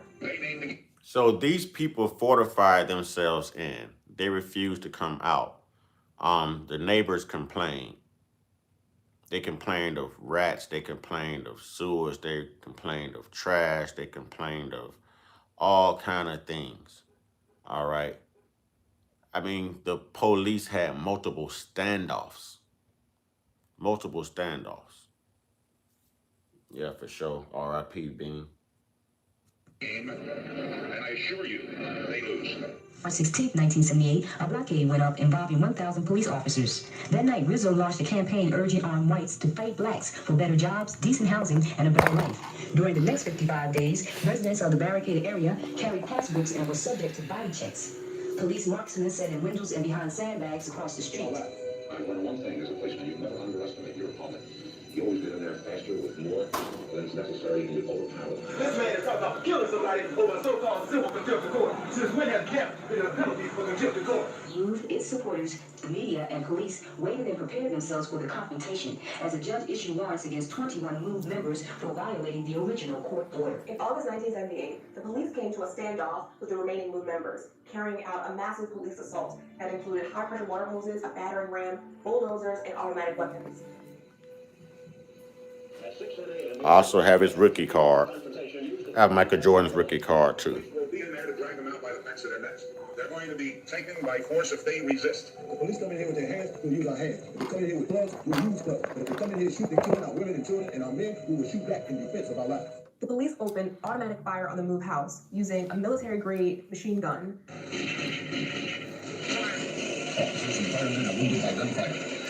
FBA Kush boy. Despite it being determined that the fatal shots came from one weapon, 9 MOVE members were charged with the murder of the slain officer. It is widely believed that he was accidentally shot by a fellow officer. There's a suspicion that some shots had come from elsewhere. Love Hunter from WCAU, by the way, swears that a shot was fired going in this direction. Aware of the police's willingness to use deadly force, upon their surrender, MOVE members used their children as human shields to prevent the police from opening fire. The MOVE 9 were ultimately taken alive, but video footage showed police brutally beating one of MOVE members, Byrd, Africa. They beating the hell out of him too. I have no idea. It's just sick. The district attorney brought charges against the officers, but a judge ultimately acquitted them. The judge found that the DA failed to disprove the officers' claims of self-defense. What? Acquitted them. Acquitted them. I just told y'all they run a system. I'm probably going to get flagged for showing this on YouTube, but hell, it's on YouTube. So I'm going to take my chances, y'all. Got acquitted, but watch how they beat him. There's a suspicion that some shots had come from elsewhere. Love Hunter from WCAU, by the way, swears that a shot was fired going in this direction. Aware of the police's willingness to use deadly force, upon their surrender, MOVE members used their children as human shields to prevent the police from opening fire. The MOVE 9 were ultimately taken alive, but video footage showed police brutally beating one of MOVE members, Byrd, Africa. They're beating them. And they got off. I have no idea. It's just sick. The district attorney brought charges against the officers, but a judge ultimately acquitted them. The judge found that the DA failed to disprove the officers' claims of self-defense. He found that there was insufficient evidence to prove the officers' criminal intent and cited Byrd, Africa's physical prowess in justifying the acquittal. Only 2 days ago, 3 of the officers charged in the meeting surrendered to assault charges. That sparked a protest by 500 fellow officers, pointing out they also wear blue. And the head of the police union gave his thoughts on those who beat Byrd, Africa. What they should have done is shot that goddamn bum, and then there would have been no trouble today. Byrd and the rest of the MOVE 9 were ultimately sentenced to life sentences ranging from 30 to 100 years. The city had the house razed the same day as this violent police attack. Do you believe this is just a symbolic gesture, tearing the house down at this point, the very day of the shootout? I think behind it, the question we've got to ask is why. They destroyed the whole property. The entire... They want to take out all the evidence. All the evidence. This is no different from how Charlie Kirk was unalive. They went back and paved over where that trap door was. They went back and paved all of that. That was just fill. Do y'all remember that? Within a day, they took down all the security cameras. It's a cover-up.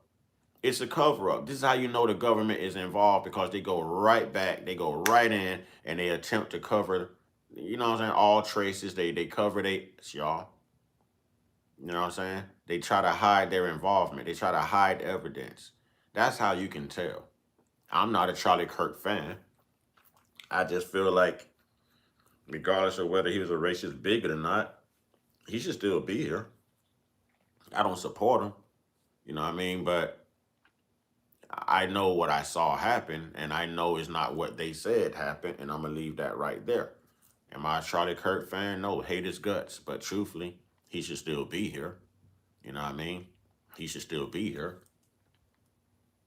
Promptly, the house, the tree where they said the first bullet went into, the bullet that came out the cops had, I mean, everything. Rizzo and his people didn't want the evidence that he knocked down the trees, knocked down the house and everything, and that was unusual because you should have an investigation to come in, because we were able to see the trees and see the bullet, the marks of bullets, you know, ricocheted.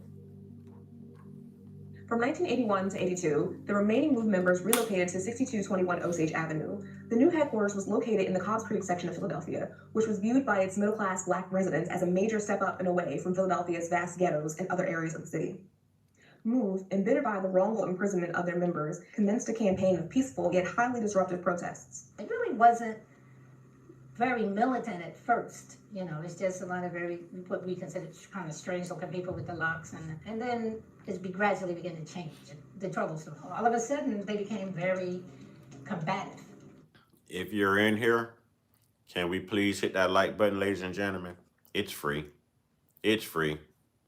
You know, if you can't send super chats, cash apps, and gifts because, you know, you're paying extra at the pump like the rest of the world is, we understand. If you can't afford it because groceries are going up, rent is going up, mortgage is going up, car payments are going up, I understand. But it's free to hit that like button, ladies and gentlemen. Now, that's free. That's free. That's free. They became very militant. They became dangerous. Me and a white girl was banging. We couldn't understand what it was.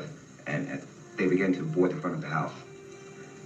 From that day on, it was like night and day. The loudspeakers went up in the spring of '84. You could. That's right. Free 99. Free 99. Not imagine. It's one thing to be 2 blocks away and hear it, but to live right next door, full blast in our bedroom. This is a blue-collar neighborhood. Think about it, y'all. They dropped a bomb. They didn't even care about these people neighbors, y'all. They didn't even consider the life of the neighbors. Here's one of the neighbors talking now. Did y'all hear what he just said, how he described that, y'all? Listen. It was like night and day. The loudspeakers went up in the spring of '84. You could not imagine. It's one thing to be 2 blocks away and hear it, but to live right next door, full blast in our bedroom. This is a blue-collar neighborhood. Any given summer day, you have the children playing in the streets. You have the mother, maybe sitting on the step, neighbors talking to each other. And all of a sudden, on the loudspeaker, you hear a voice would come out and say, "You motherfucker, what the fuck are you doing out here now? Do you know what's going on here? You're around here, everybody up. What?" Anything that was vile, they would go into it.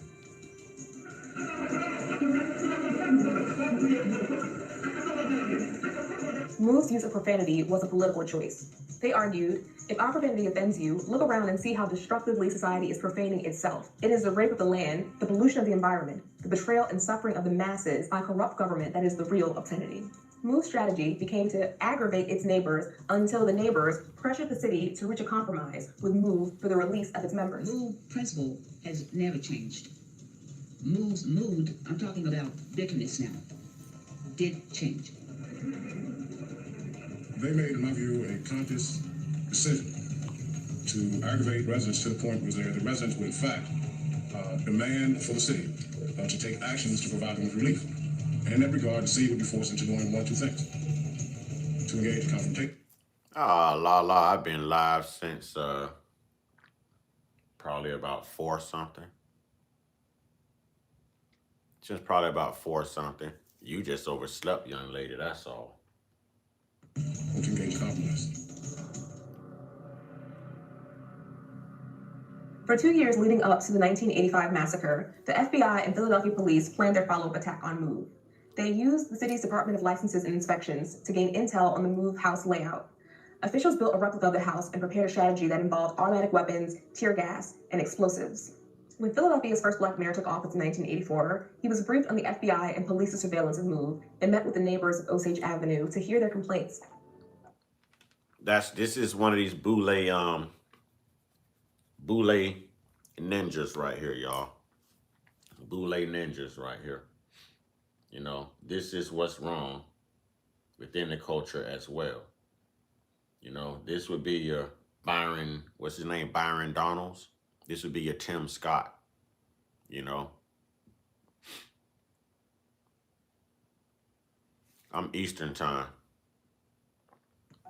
So I met with 15 residents on Osage Avenue on Memorial Day, 1984.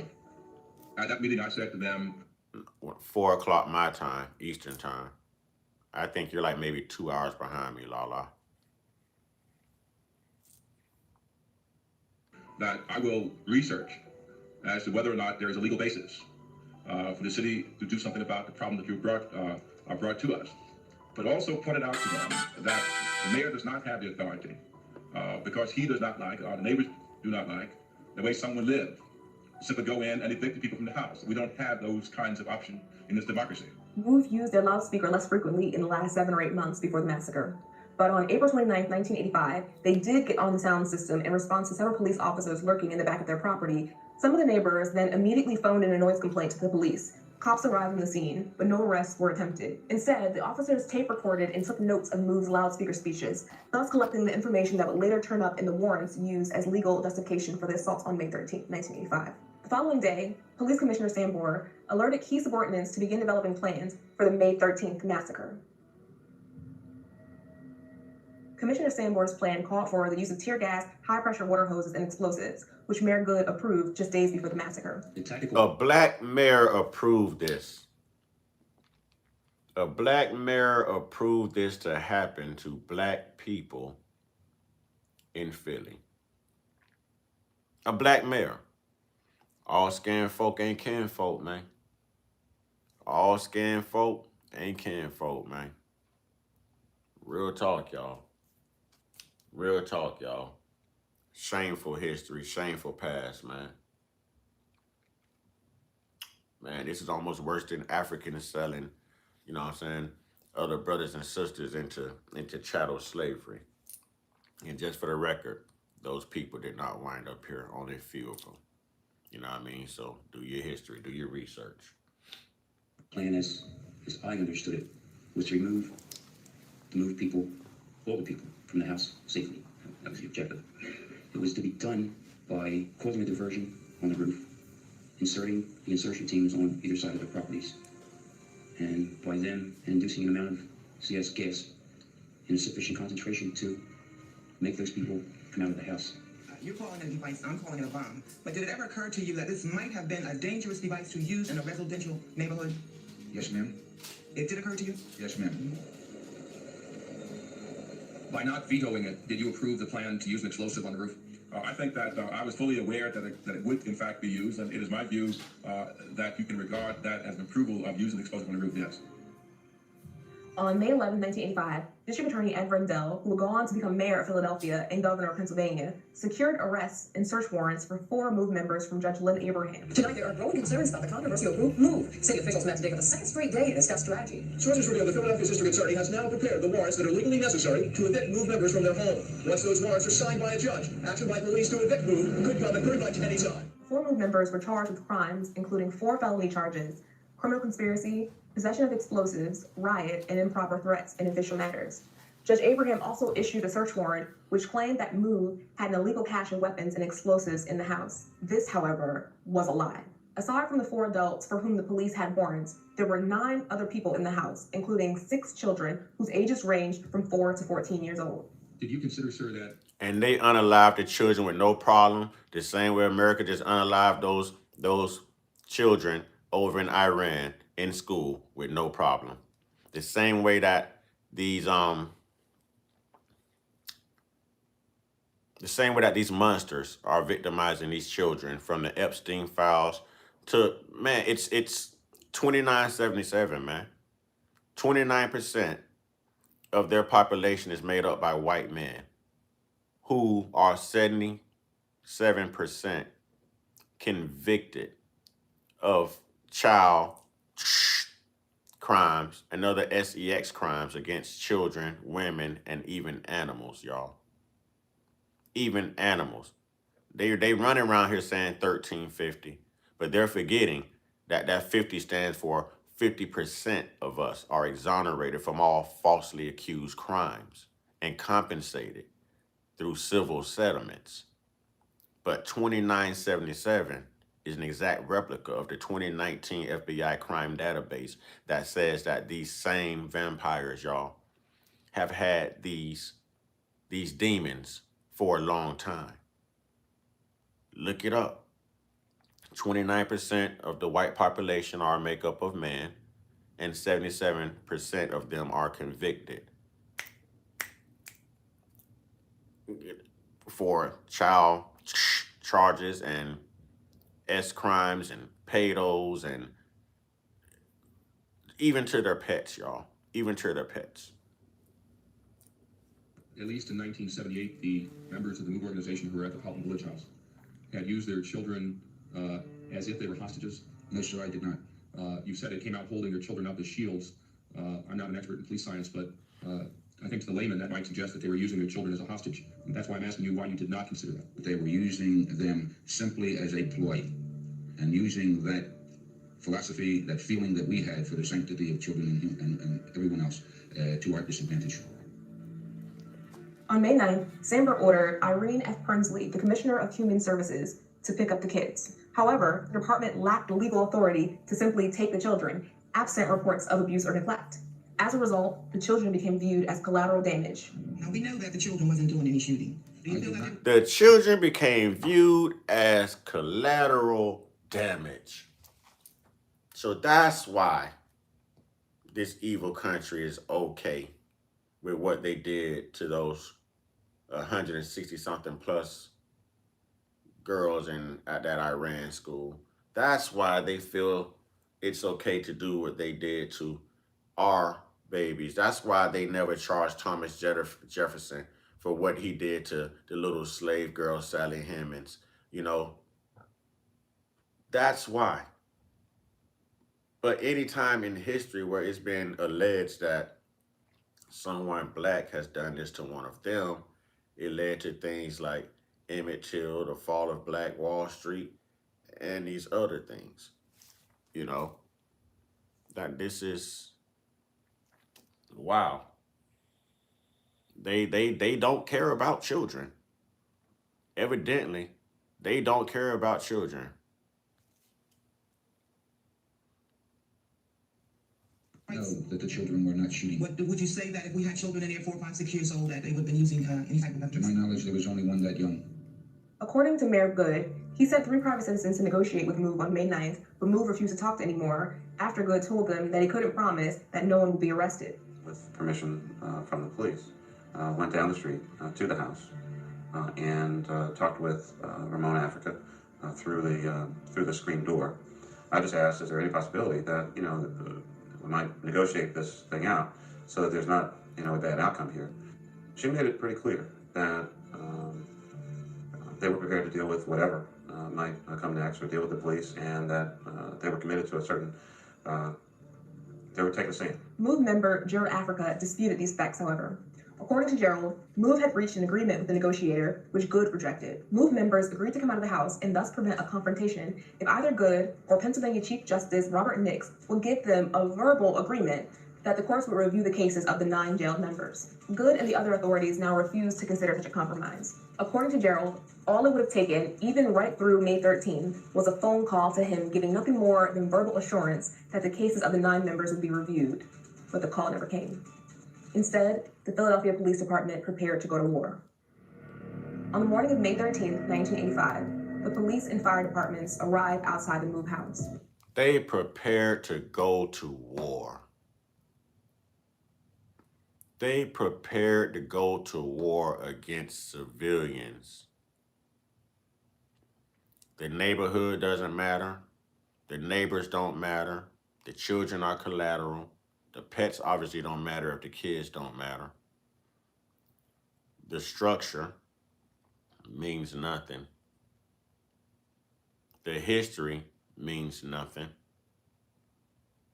Accountability means nothing. Discernment means nothing. Humanity means nothing. Oh, boy. The neighbors have been told by police not to return to their homes for 24 hours. That's 10 o'clock tomorrow night. And what will happen between now and then remains to be seen, Charles. It was shortly before 6 a.m. when police moved in with tear gas and water cannon to evict members of the extremist group MOVE. The plan was to bomb a hole in the roof, toss in tear gas to overwhelm the inhabitants, then add thousands of gallons of water to exacerbate the effects of the gas, and then to have officers at the exit with guns ready to shoot those fleeing from the house. We were getting along with our neighbors, and nothing was going on. That's why we were surprised and shocked when hundreds of cops invaded our area trying to throw MOVE out of our home. And this was on Sunday, Mother's Day. There is a small war underway on a street in Philadelphia tonight. It has been going on all day between hundreds of Philadelphia police and a bizarre back-to-nature group called MOVE. Nothing happened all day, but that night, Gregor Sambor, the police commissioner, got on a loudspeaker and said, "Attention, MOVE, this is America. You had 15 minutes to come out." Well, obviously we didn't come out because we knew they wanted to kill us. They didn't want to arrest us. They could have done that anytime. The police unleashed a high-powered hose, spraying thousands of gallons of water into the house. The water cannon used during the MOVE standoff today shoots an estimated 1,000 gallons of water a minute. Sources say the purpose of the water is threefold. First, to disorient the people inside the house. Secondly, the water increases humidity, which makes tear gas more effective. Thirdly, the powerful water pressure could cause the house to collapse. The police presence here is not like it was the last time. This is being handled almost entirely by the stakeout unit. There may have just been a gunshot. The gunshots are starting right now. It sounds like an automatic fire, Steve. There's quite a bit of it. We can't tell, Steve, at this point exactly where the gunfire is. Okay, Steve, at this point, we're being forced to leave our position. All right, we'll get back to you as soon as we can. Sambor claimed that the police... These are American citizens, y'all. They never fired upon the police. I haven't heard anything about violence, just them on loudspeakers using profanity, agitating their neighborhood. Yes, okay. Nothing violent came from these people to warrant what they received from the U.S. government, y'all. Nothing. Nothing. I'm going to continue to put all of these egregious acts of racism on display. Just because they refuse to be accountable does not mean that we don't have the right to still hold them accountable, y'all. We must never forget, man. We must never forget. An automatic fire in response to MOVE shooting automatic weapons first. However, no automatic weapons were found in the wreckage of the MOVE house. As you know, Commissioner, there were no automatic weapons found in the MOVE house.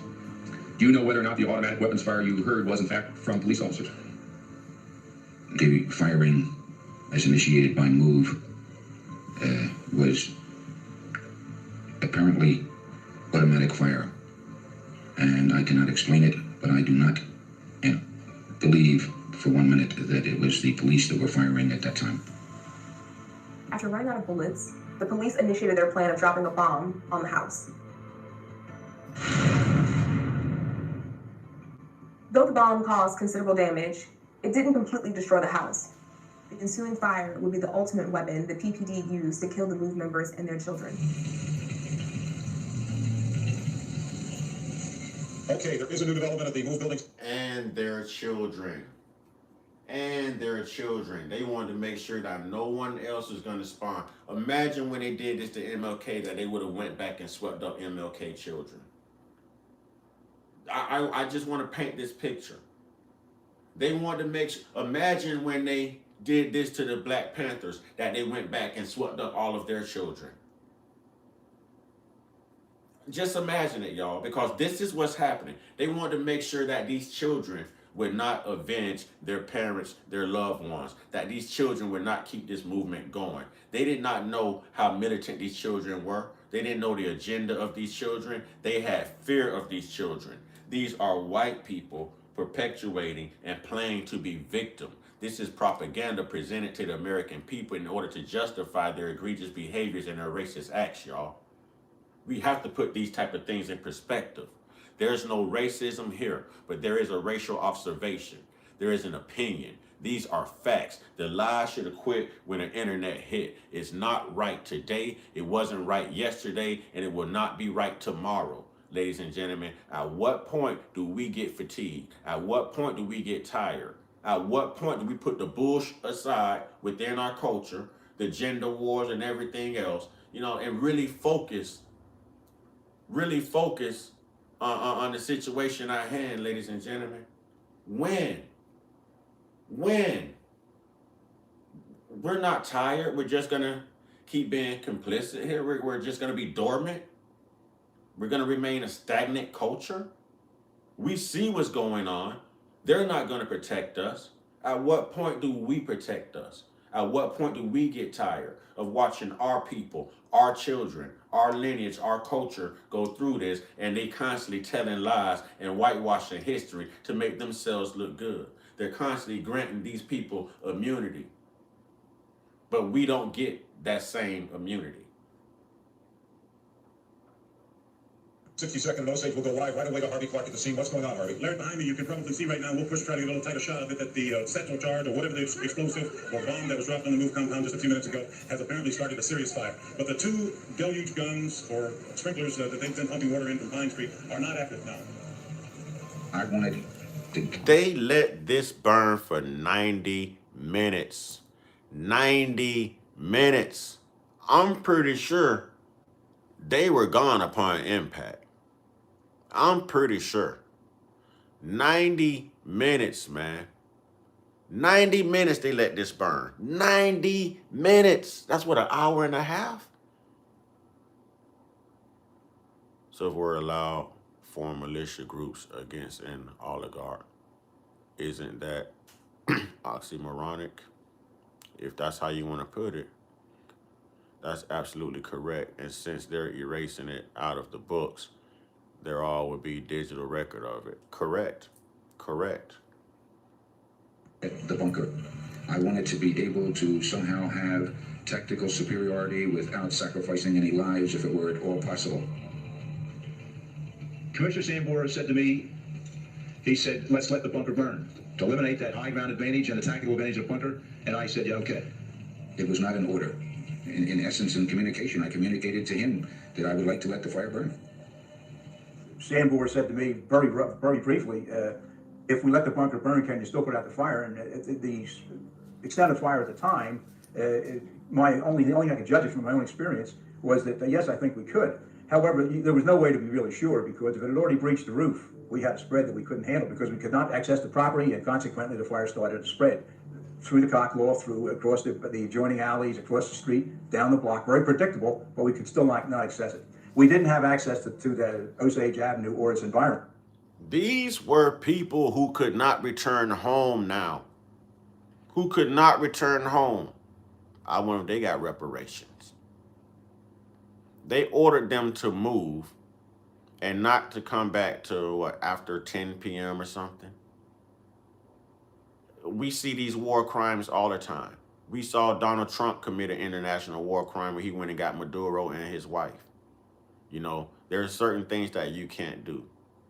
We should be able to fight against an oppression government, but how can that work if they consistently don't take accountability?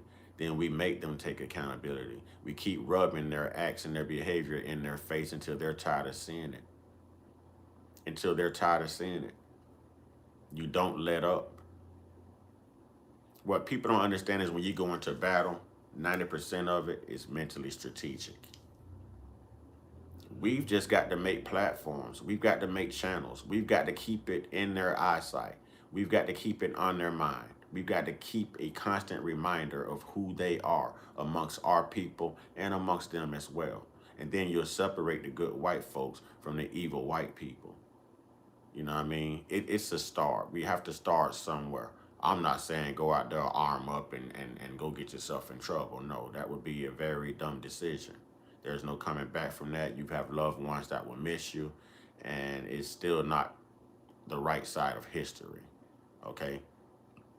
It's just not the right side of history. But we have to at least get tired or be tired by now. The same way they're tired of seeing us blame them, mention slavery, throw it in their face, accountability, and bring up all this stuff. They're tired. That's how they came up with the term black fatigue. We just have to keep it going. And we have to put white fatigue on the map because globally, the world is white fatigue.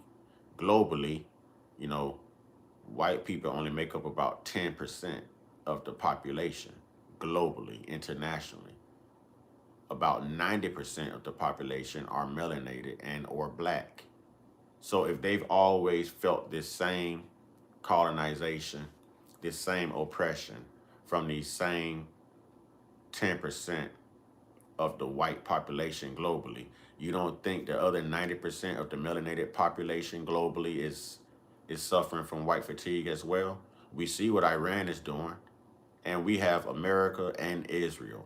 Just imagine the evil between the two. You don't see Iran?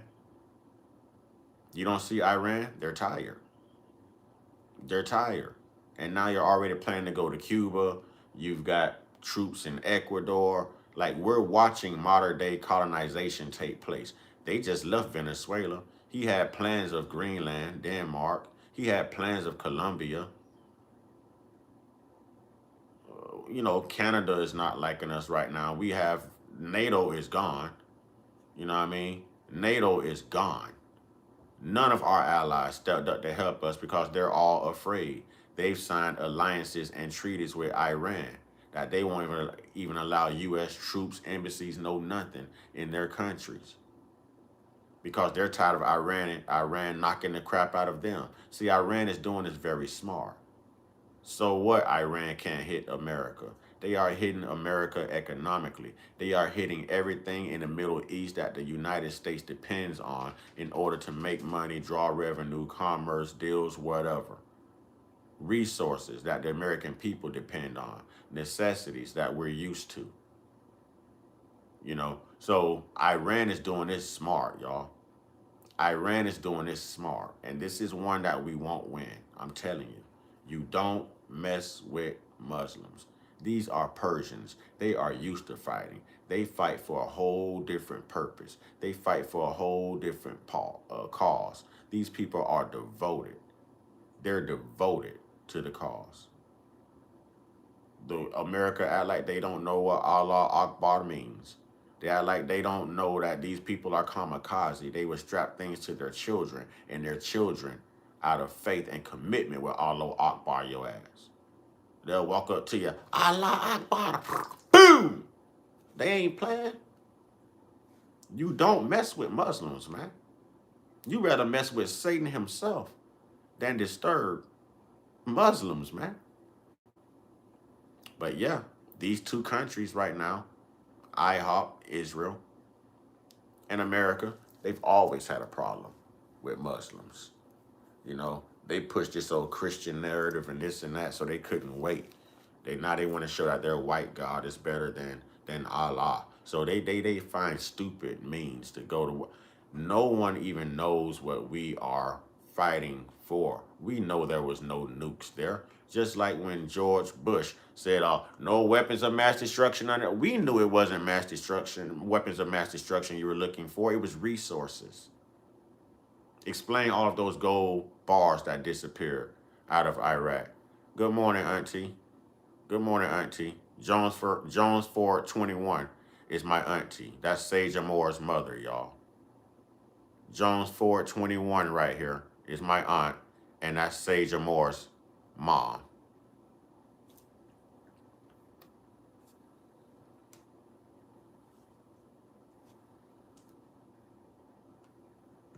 Until somewhere around 10 o'clock in the evening. We heard the crackling of the trees that was in back of Osage. The night skies over West Philadelphia, bright with flames. As many as 60 buildings may be on fire. I was told, and I saw newspaper issues about people yelling to the firefighters to put the fire out. Why wasn't they putting the fire out? They dropped a bomb on the house to take care of one move family. One move out, they done burn up 2 blocks. Explain that. It was all in the newspaper. that Sambor told the fire commissioner to let the fire burn. The fire burned for an hour and a half before police called in firefighters. Tonight, it is unknown exactly. They didn't even have firefighters on standby. They let this thing burn for 90 minutes before they even called in firefighters, y'all. 2 blocks. They went for one building and let 2 blocks of black excellence, black life, black culture burn. Burn. I ain't even a practicing Muslim. Hi, John, for amen. Kids were already mad at me for it. Must have been what moms and dads said at home. Listen, everyone has the right to believe what they want to believe, you know. But I'm just saying that whole Christian thing is evil, man. It's evil. It's diabolical. How many MOVE members may have escaped the blaze, or how many, perhaps, were trapped inside. One adult, Ramona Africa, and one child, Birdie Africa, survived the inferno. Ramona Africa, the MOVE spokesperson in recent weeks, is in police custody tonight. She was captured outside the MOVE compound sometime after the massive fire broke out there this afternoon. The child being treated here at Children's is suffering from second and third degree burns on his arms and legs. All officials know at this point about his identity is that his last name is Africa. All night long, an increasing number of firemen have been trying to battle. And all of them had the last name Africa. One woman and a child survived. They took the woman into custody. Whew, man. Whew. What is now a 6-alarm blaze. There's a lot more water being trained on it, but it looks as though this is going to burn for a long, long time.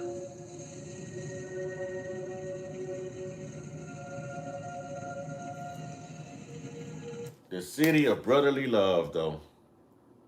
The city of brotherly love, right? They say united we stand, divided we fall, and one nation under God, indivisible with liberty and all that good sounding bush. We know that's not what it is. We know that's far from what it is. And we have to do the work, y'all. We have to at least get the knowledge out there. We have to let them know that we know. We have to at least give them the inclination that we know, we are aware. And a lot of them don't know their own history. A lot of them don't know their own history. So some of them are learning about these racist acts too. I say by any means necessary, as the late, great Malcolm X. With that being said, ladies and gentlemen, I'm going to go ahead and end this stream, get me some rest. Y'all know I'll be back. I'll probably be dropping some videos throughout the day as well. Y'all, we have to do the work. We have to do the work. Start you a platform. Start a channel. Get it out there. We need more black content creators. We need to push our truths, not their story, but our truths, y'all. We need to make it known. We need to make this right. We almost owe it to the generations coming after us to start the process now so that we can end indoctrination. We can end this whole developed fear of a God that don't exist and all this other BS they put into play to maintain white supremacy and control, to maintain domination. You know, it has to be done. It has to be done. Definitely, definitely. This is the point in the stream where I tell you, get your one-on-one. Get your one-on-one. Or as Sister Sage Moore would say, you know what I'm saying, my cousin / baby sister, y'all. You know what I'm saying? She would say, get your one-on-one. Y'all get your one-on-one. You know what I'm saying? With your Most High. You know, happy birthday again to Sister Sage Moore. You know, our la in our family. And y'all stay prayed up, stay blessed up, stay meditated up, stay protected, stay real, stay conscious, stay uncut, be inspired, be great, be you. Definitely, definitely, definitely. Ashe, ladies and gentlemen, stay black. Y'all know what it is. Love you, Auntie.